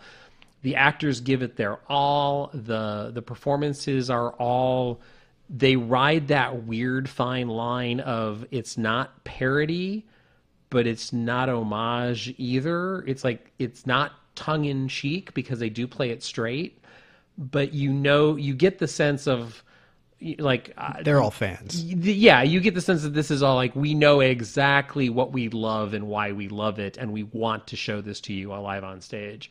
It's just, I have such affection for this show. And Mike, I got to introduce, I recommended this last year to my friend Kevin, his wife Anne, and they joined us, and like it just, so I was able to pass the love on and introduce new people to it this year. It's a great production, and literally it's short. I think it's like an hour and 10 minutes long. Mm-hmm. So it's a short play, so you can fit it into your evening. They do 2 shows on the weekends. So it's really, really fun. Unfortunately, their entire run, Mike, sold out. Yeah, that's what happens every year. That's why I think when I first brought it to your attention a couple of years ago, it was like May. Yeah. And it was like, we need to buy tickets now. And I didn't understand. Now I understand. But I talked to Heidi at the box office, and she said, like last night, I think there were 10 tickets where people didn't show up. So there were a few seats available right at curtain time. So if you want to take the risk, it might be worth going to the theater if you have a free night when there's a performance going on and checking in with the box office. And Heidi did tell me that quite often there's a few seats available. Even though the run technically is sold out. So, you do have a chance to see this probably if you make the extra effort. It's a really fun show coming from a place of love. I really, really enjoyed seeing this again. So, Mike, thanks for introducing this to me a couple of years ago. You're welcome. So for more information on the Maverick Theater in Fullerton, go to mavericktheater.com. And again, this theater is spelled with a T-E-R. Mavericktheater.com, on Facebook, Maverick Theater, on Twitter, Maverick Theater, and on Instagram, Maverick Theater. And then, Russell, you also got an invitation of sorts. Actually, I did. And the invitation came from, LaSalle, Mike. I do. LaSalle is a listener of the podcast. LaSalle and I met at Wicked Lit. Wow, was that 2 years ago? Was that last year? Time flies. It really does. So, and LaSalle reached out to me. The Order of Bileth, which you and I have both had experiences with this past year. The Order of Bileth is a ARG experience, which is a mysterious order trying to bring someone, something named Bileth back to our plane because they want Bileth's light to shine down upon all of us. So, interesting storyline, kind of cultish, kind of creepy. So, we've had a couple of creepy encounters over the past year. LaSalle reached out to me and said, it's like, I have an invitation, and they said I could bring someone along. So, would you be interested? And I said, yes. Ooh, date night with LaSalle. No. Yeah. Okay. Why are you blushing right now? No, it's just like, no, that's not what it was. And when you learn what happened, I don't think you would consider this date night material. Well, I would. Maybe. So what happened is, if you recall from a couple podcasts ago, Mike, I attended what was called Remembrance Day. Mm-hmm. And at Remembrance Day, it was supposed to be a celebration of the Order of Bileth. And at the very end, it was derailed by some people working within the organization. And there was a character named Mr. Lundy, who his daughter was sacrificed. Mr. Lundy had made the decision that he was going to use his daughter as a vessel to bring Bileth back. Mm-hmm. His daughter was sacrificed because certain people in the order believed that it was not in the best interest of the order and that he was making some selfish decisions. So obviously there is turmoil in the ranks at the Order of Bileth. LaSalle's invitation was Jeremy, who actually on our podcast, I said the last thing I saw that night was a character named Jeremy, who obviously really has a lot of affection for Mr. Lundy and believes that Mr. Lundy is working in the good for the good of everyone. Jeremy was super upset, and he said that he had to get us out of the building so he could tend to Mr. Lundy. So Jeremy had reached out and said that Mr. Lundy needed to talk to a couple of people. So LaSalle invited me along, and we actually met at a park in Hollywood. And this is one of those wonderful, immersive ARG-ish moments, Mike, that, it wasn't scary. It wasn't a haunt. It wasn't anything like that. This was just a really interesting scene. And we met at a park, and Jeremy met us and explained to us that Mr. Lundy was extremely upset and had some things to say that he wanted to let some people know. So during the conversation, LaSalle actually periscoped for the people in the Order of Bileth to hear Mr. Lundy's message. And what happened was, after the sacrifice of his daughter, he has been doing some reevaluating, and he told us the story of a long-lost relative of his who was part of the Order of Bileth, who was going to betray the Order of Bileth because he didn't think that he was appreciated. He didn't think that certain things were going the way they should and that he was getting the appreciation that he should have been.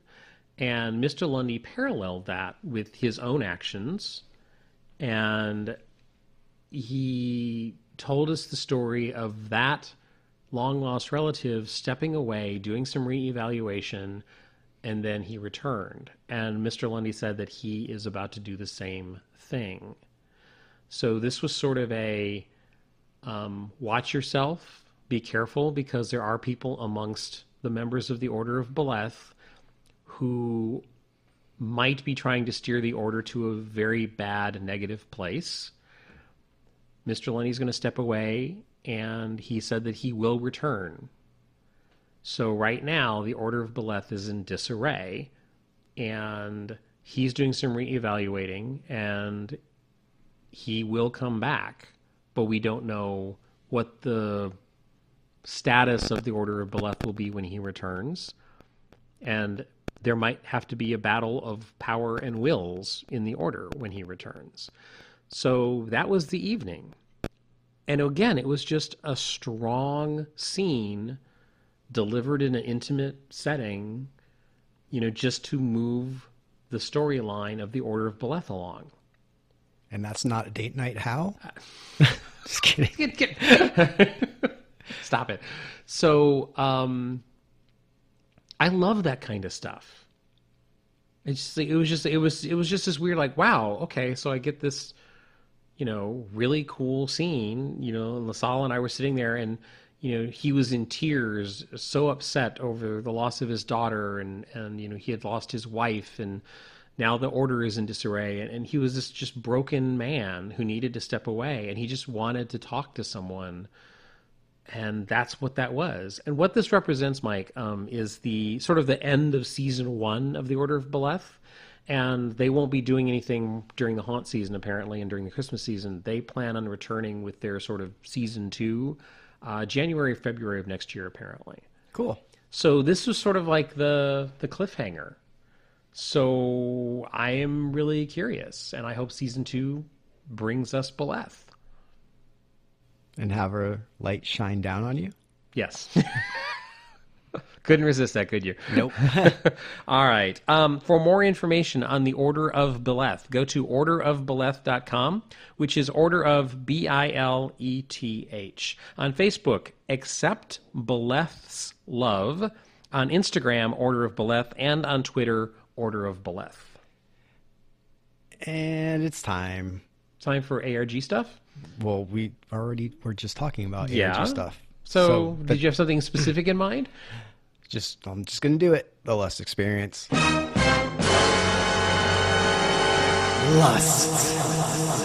Oh, yeah. So you got a call from an old friend. Yeah, apparently this was the beginning of one of the chapters of the Lust Experience. Sabrina called me. And Mike, this was a different tone than she has ever spoken to me before. That's the immediate thing that I noticed. She called and she said, it's a familiar voice to me. And she said, hi, it's me. I haven't talked to you in a while. So casual, which took me off guard, or caught me off guard. It was a very, because I'm so used to the helmeted version. The what? The helmeted version. Maybe, but I'm used to there being like a driven agenda. Mm-hmm. And this was like, we haven't talked in a while. So she wanted to get some information from me. She asked if Joyce had indeed come to my house. It was funny because, the indication in the Lust universe is that Joyce was killed. And Sabrina explained to me that Joyce was a friend of hers, and and that she didn't know where she was, and she said she's probably buried in the desert somewhere, or possibly rotting in a tub of acid, or something like that. And which took me a little back because it's such a casual conversation, but that went really dark really fast. It's like our phone calls. Sometimes, yes. So exactly like some of our dark phone calls. So she was asking me questions about the night that Joyce, came to my home. And Mike, that I get emotional sometimes. No. So it was one of those days, it's one of those times when the phone call, I had been dealing with some of the fallout from my recent medical stuff, bills and emotional stuff and all that. So when the phone call came, I was in a weird place. I just one of those times when the phone call caught me at a weird place. And I told her, I said, I was feeling flustered, and, it was a very awkward phone call for me. And she kind of said, it's like, why do you feel so awkward? Like, do you consider us friends? Like, and she said, like, look, we're friends, and it was nice to hear that from her. So, we talked a little bit about, Joyce's visit and how I feel about the system, and because that's one of my issues is, it seems I keep getting told that I'm worthless in this universe, and Only by Noah. so no, and at registration, the woman made me feel that way. It's just like at iConfidant, like the whole thing of like the way they called me up in front of everyone, like it has felt disrespectful to some degree. Right. And there's a bit of a vibe that, like I have to prove myself worthy to someone. And I told her, I said, like, look, I committed to you. If the OSDM, if anybody like needs proof that I am willing to commit to something, it's like they should look at the way I committed to Anak and my willingness to be there for Addison, as Sabrina was known at that time. And, she said, yes, I know. So, when she was talking about, when Joyce asked me why I wasn't connected, I said that, that alone felt like a connection. The fact that somebody was asking me, what's going on with you? Because that's the first time that's happened this year, was with Joyce. And so her being a friend of Joyce's, we were talking about some of that stuff. And, she was surprised at some of what happened with, what everyone calls fluffernutter guy and the flirtatious woman. But when I brought Otis up at the end of the phone call, she was like, what, Otis was there? And I said, yeah. And I said, but, she was asking me, was there anything weird that you remember? Anything that didn't fit somehow or was off? And I said, yeah, actually, he was one of the things that was off. And I told her the whole thing where he had come in and he introduced himself as John, I play Otis. Mm-hmm. That changed the phone call completely. And she had this reaction of, he did what? He did that? So I said, yeah. And she got really, really, not defensive. She seemed upset, and she wanted to end the phone call immediately. And so she said, I really have to go. I said, wait, you asked if I could help. And she said, yes. And then she ended the phone call. So I don't know what that information meant to her. But she was surprised that Otis was there at all, and she was really surprised that she heard me say that he had introduced himself as the actor rather than the character. It's not a character, Russell. I don't know why you keep doing that. So, but he seems to introduce himself as an actor who had a character. But it makes me wonder, based on the reaction of Sabrina, because she went through the helmet process as Addison and realizing she wasn't Addison, it makes me wonder if maybe Otis was going a similar path and he was on the helmet and maybe he's slipping out of it and be like, oh, no, I'm John, whereas it's like, no, I'm Sabrina, something like that. I think that's quite possible, yeah.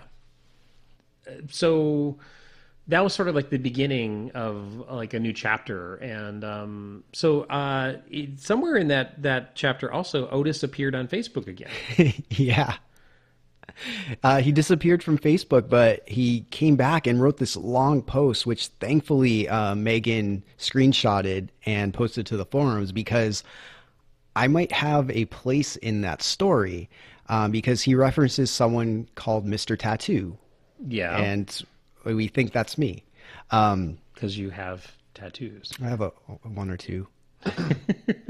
But he says, I'm not even sure Mr. Tattoo will believe me anymore either. He thinks I'm some kind of soft serve vanilla ice cream, even if I did fumble a line or two, which I think that is in reference to when he said, John, when we went to get pie that time. I know he doesn't think I'm a man who would do those sorts of things. Speaking of ice cream, taking him out for another milkshake is, as we say, a little on the nose, isn't it? How about I just call him, or your people can electronic mail him? So, first of all, anytime I can go out for milkshakes with anybody is fine by my book, on the nose or not. Like, Otis, we can get ice cream all you want, and I don't care what you've done in the past. We can talk about it over milkshakes. But that just brings this whole other backstory into this, you know? Like, if Otis is saying he won't believe I do those sorts of things, like, what kinds of things was he doing? Right. You know, Good like question. what, like, you know, we saw him at that ceremony but we didn't really see him taking part. You know, we haven't heard about anyone getting killed by him or being involved in any murder or anything like that. So it's like, what has he done? Mm-hmm. You know, I don't know, but I hope he does reach out to you. I do too. Because you'd love to hear about the dark stuff. Hell yeah. Especially over milkshakes and ice cream. Like, dude. Where else would you discuss dark stuff? Like, that's a perfect date night. Let's go for a milkshake and talk about murder. Okay. And cult rituals. I mean, organization rituals. And I'll post a link to the forum thread in the show notes because it's a pretty long post. And it's just really interesting to read. So last week, Russell. Yes. We talked about a lot of the haunts we did. And I was in a new job. So imagine my surprise when I get a phone call while I'm at my new job and it's an open office. And it's not like my old job where I could just run outside. I took the call. So it was great because I definitely think coworkers heard the call. But it's okay because in they did like an introduction email where they're like, you know, what are some things you want people to know about you? And one of the things I said is like, I'm really into ARGs. So if you ever see me in the parking lot getting hooded and thrown into a van or, or hear me say some really messed up things during phone calls, everything is fine. I'm okay. Probably. So there's a warning out already to my new coworkers. All right. I get a call from Sabrina. And it starts off, and you had mentioned her tone just sounded different when you heard her. Same thing for me. Like, she was very serious, like no nonsense, to the point, almost annoyed that she had to make this call. Like, it was like just kind of like an attitude like that. So like when you call me, how I sound. And actually, I have heard that tone from Sabrina in the past. Okay. You know, during tension, I heard that tone a couple of times. So she called me and started off like, Mr. Fontaine, it's been a long time. I was like, Miss Kern, it sure has, because she might kill me. So I want to be polite. And it was immediate after that. It was just straight to business. Like, get a pen and paper. Like, okay, I have a pen and paper. Write down these 4 questions.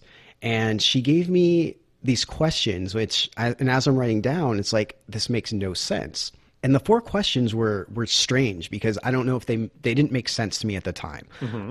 One of them was, your son is 17, correct? He wanted to go to this college, but he couldn't. Why? How much was tuition? And then the last question, it wasn't a question, but it was, tell your son he no longer has to worry about his education. All bills will be covered by your husband's previous employer.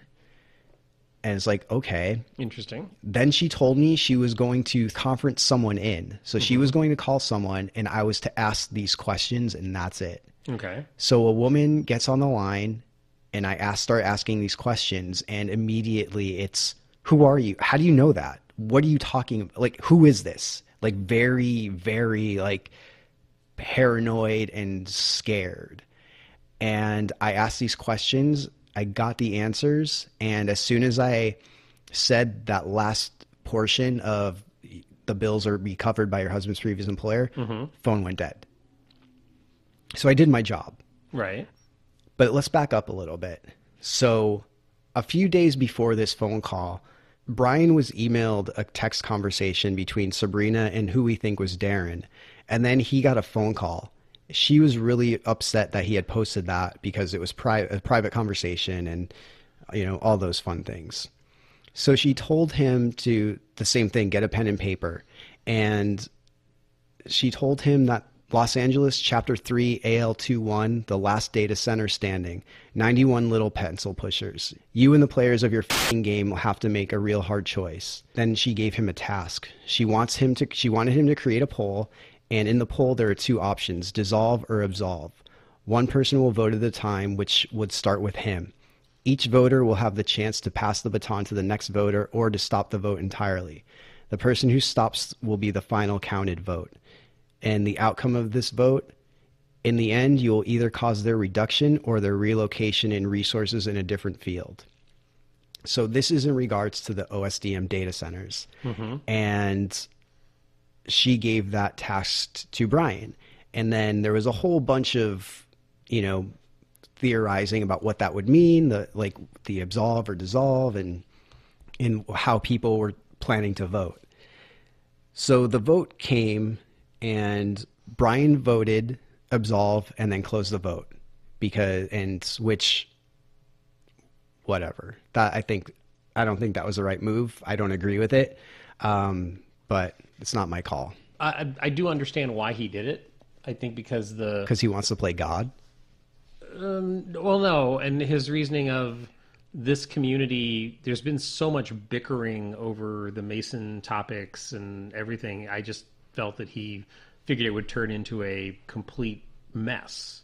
That's fine. And I see it as being selfish and wanting to take control. Okay. Which I can see it either way, actually. Yeah. I mean, to have one person decide for, however many members of the community there are, I mean, that's a bunch of crap, but it's not my call. I wasn't given the task. Mm-hmm. But whatever. I just wanted to vote dissolve. Okay. That's all I wanted to do, and he wouldn't let me. He took it away from me. So it's actually about you. No, it's not. It's not at all. But yeah, so he voted absolve and then closed the vote. And the phone calls that I got, and the phone call that Brian got and Julie got were repercussions of that. Mm-hmm. And Chelsea got one as well.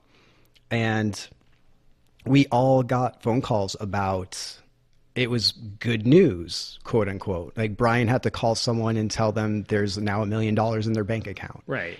Things like that. But it seemed that the husband was no longer around. Mm-hmm. Because why else would you call someone and say your husband's previous employer? Why not just call the husband? That's a possibility.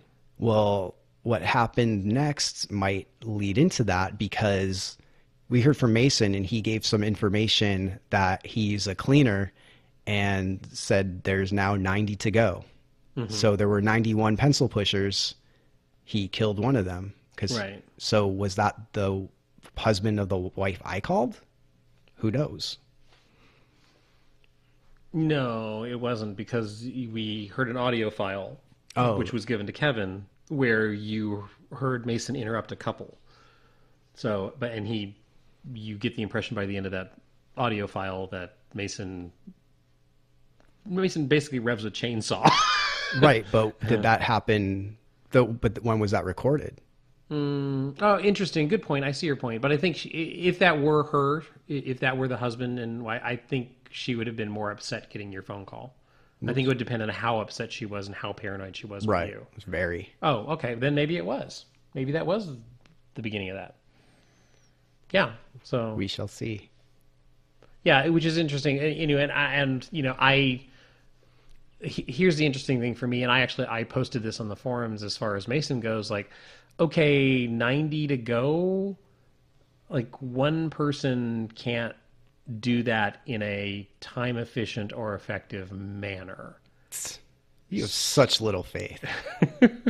So my thought is word is going to spread fast that if they are planning on eliminating 90 people, it's like word is going to spread fast, and those people are either going to go into hiding or they're going to be looking for help. Right. And so that's my question is, are people now going to get requests for help from people in the community? I never thought about that. That's good, because I immediately went to, where are they getting this money? Which made me wonder if this was part of OSDM's big thing, because when we met Bob Jones in Tension, yeah, he was investigating insurance fraud. from the deaths of people that left their insurance money to the Church of Anak.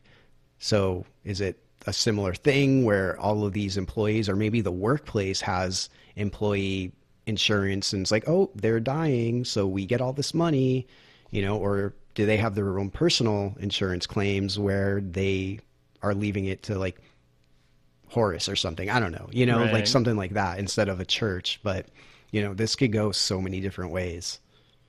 But the most interesting aspect of this is Mason's actions. I'm a lot more interested in that than where the insurance money is going. Oh, hell yeah. Me too. I mean, dude, oh my God. We could be like, him and I could be like natural born killers and be playing K-pop as we ride off into like our next murder. Oh my God. Oh my God, indeed. If you ever kill me, Mike, I want Brown Eyed Girls to be playing in the background. Sure, no problem. Okay. I have only a simple request. Okay. Wow. Yeah, so that's where we are with Lust. It's fun. Yeah, catch up on the forums. There is other details that have happened. This is just the stuff that Mike and I have participated in directly. Lively conversations going on in the forums about this vote and about Mason's actions. Yeah. For more information on the Lust Experience, go to thelustexperience.com, on Facebook, The Lust Experience, on Instagram, The Lust Experience, and on Twitter, Lust_experience. Coming. All right, Russell. Yes, that's me. Great. Thank you very much. Have a good day. On Sunday? We're recording this on Sunday, and you just had a knock on your door, Yes. which was kind of freaky because we were talking about lust. Yes. So it's like, what? But what happened right now? I got mail. My box of dread arrived On a Sunday. on a Sunday. That's that. You probably shouldn't shake a box like that. Oh, come on.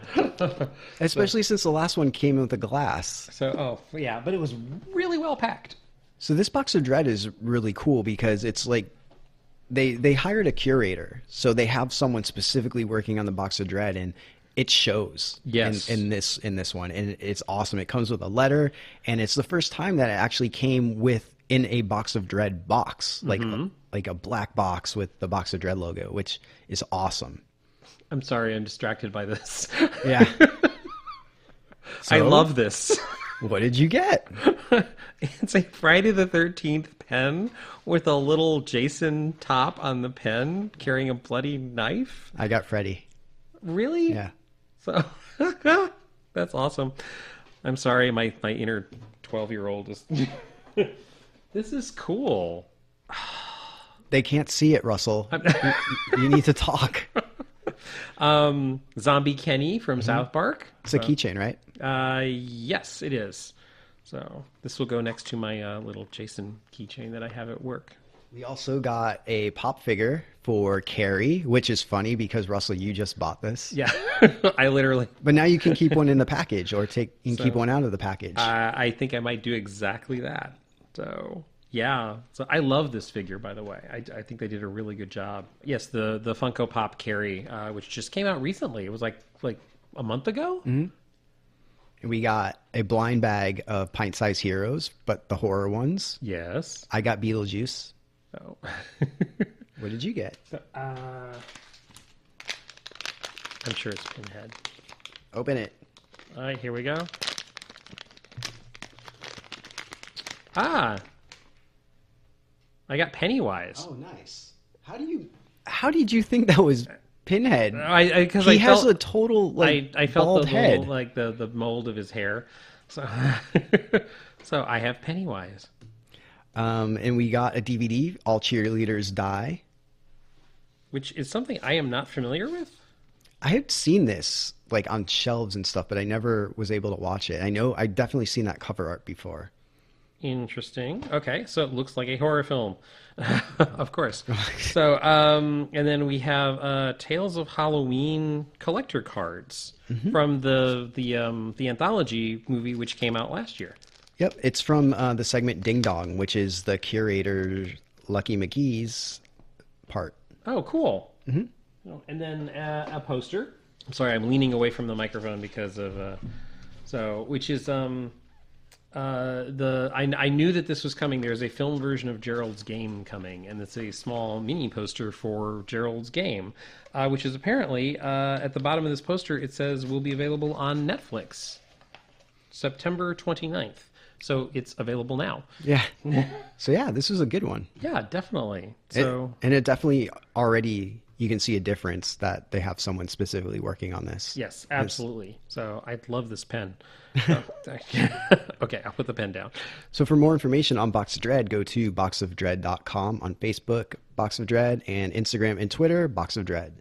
So Russell, last year we did an event called the Heritage Scare. And yes. We've talked about it a couple times just because it was so different but so fun. Mm-hmm. That's happening this weekend again. On Saturday the 14th, they are doing it again at Heritage Square.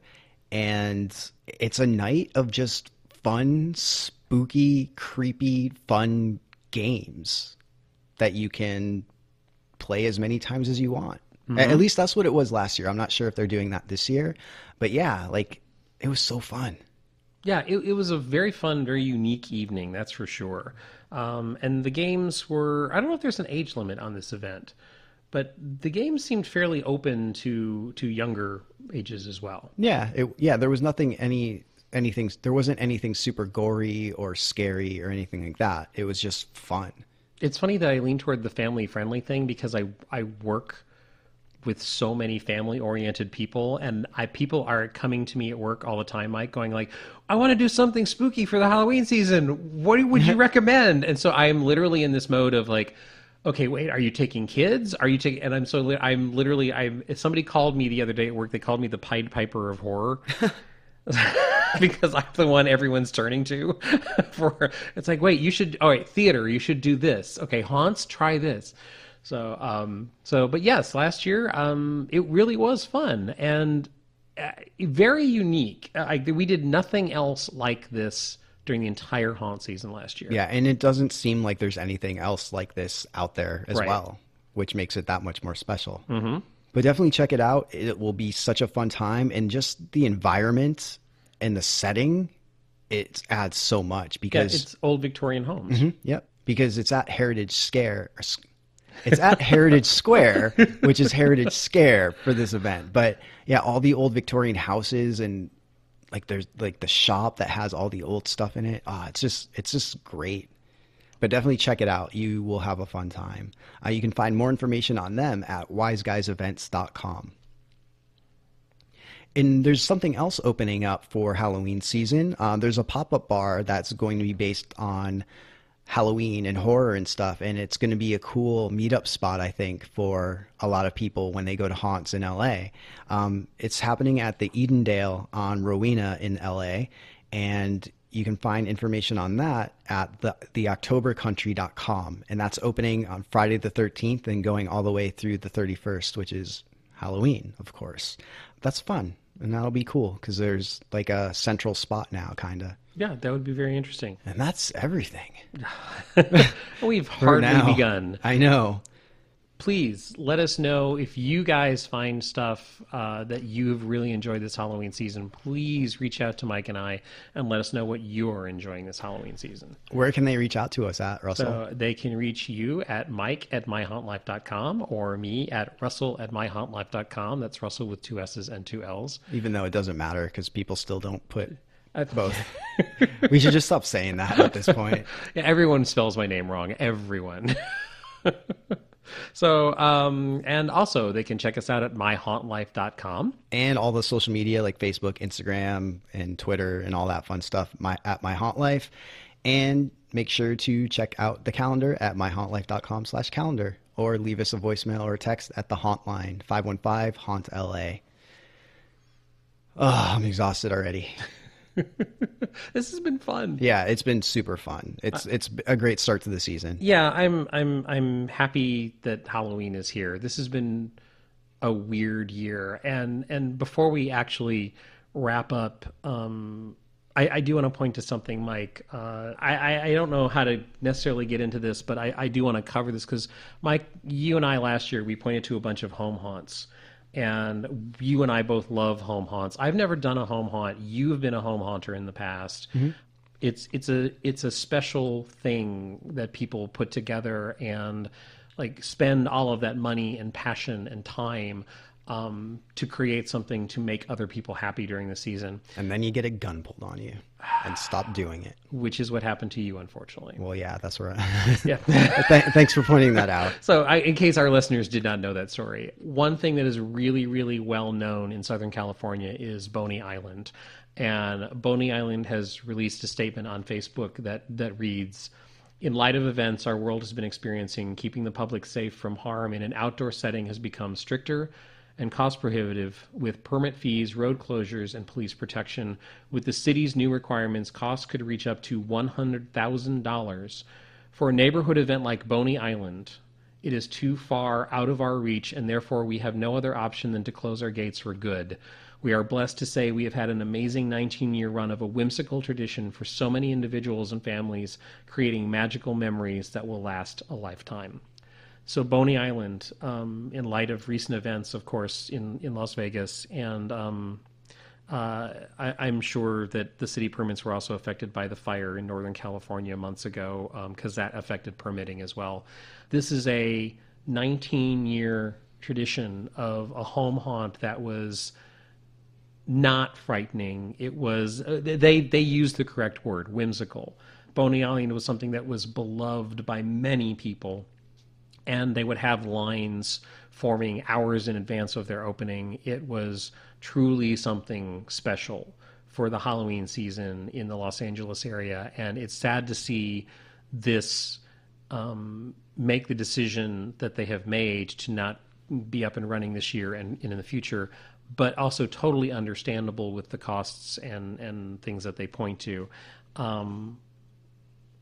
I brought this up, Mike, because I just wanted to say we know home haunters, and we want to wish them all the best this season. We love the fact that people are out there creating stuff that we get to share and have fun at and participate in, and we wish them all the best. We wish this is a great, safe, enjoyable, fun, spooky, creepy, scary Halloween season for everyone. Look out for each other out there. Yeah. Well said. And if people are going to die, scare them to death. Don't shoot them or beat them up or anything, unless you're Mason. Okay. I had to bring it back to something funny, because since you're such a downer on this, like, hey, everyone, it's here's what I everything we do. did. Oh, by the way. I'm the downer, apparently. So, but yes, I do see your point, Mike. But yeah, you know, we know people who were touched by the events in Vegas personally, and you know, our heart goes out to them, and it just, you know, this is a season where let's concentrate on the fun. Yeah. All right. Go out there and haunt people. So I feel like we need to do something stupid just to like bring this up before we sign off. Otherwise, people are just going to be like, "Oh, thanks a lot, Russell." You haven't finished your green slime yet. This is audio. They can't see. Tell a stupid joke or something. Okay. Since you're not saying anything, I'll just say that the skeleton thought your joke was humorous. Get it? Humor. Humorous? Humor. Bone? Skeleton? Humorous bone? Really? Hey, people are snickering right now. All right, I've got one for you then. Okay. What did the ghost eat for supper? What? Spooketti. What kind of... No. What kind of key did the ghost use to unlock his room? A skeleton key? No, a spooky. Oh. Okay. See, we're there. We're back. All right. I'm Mike. And I'm Russell. See ya.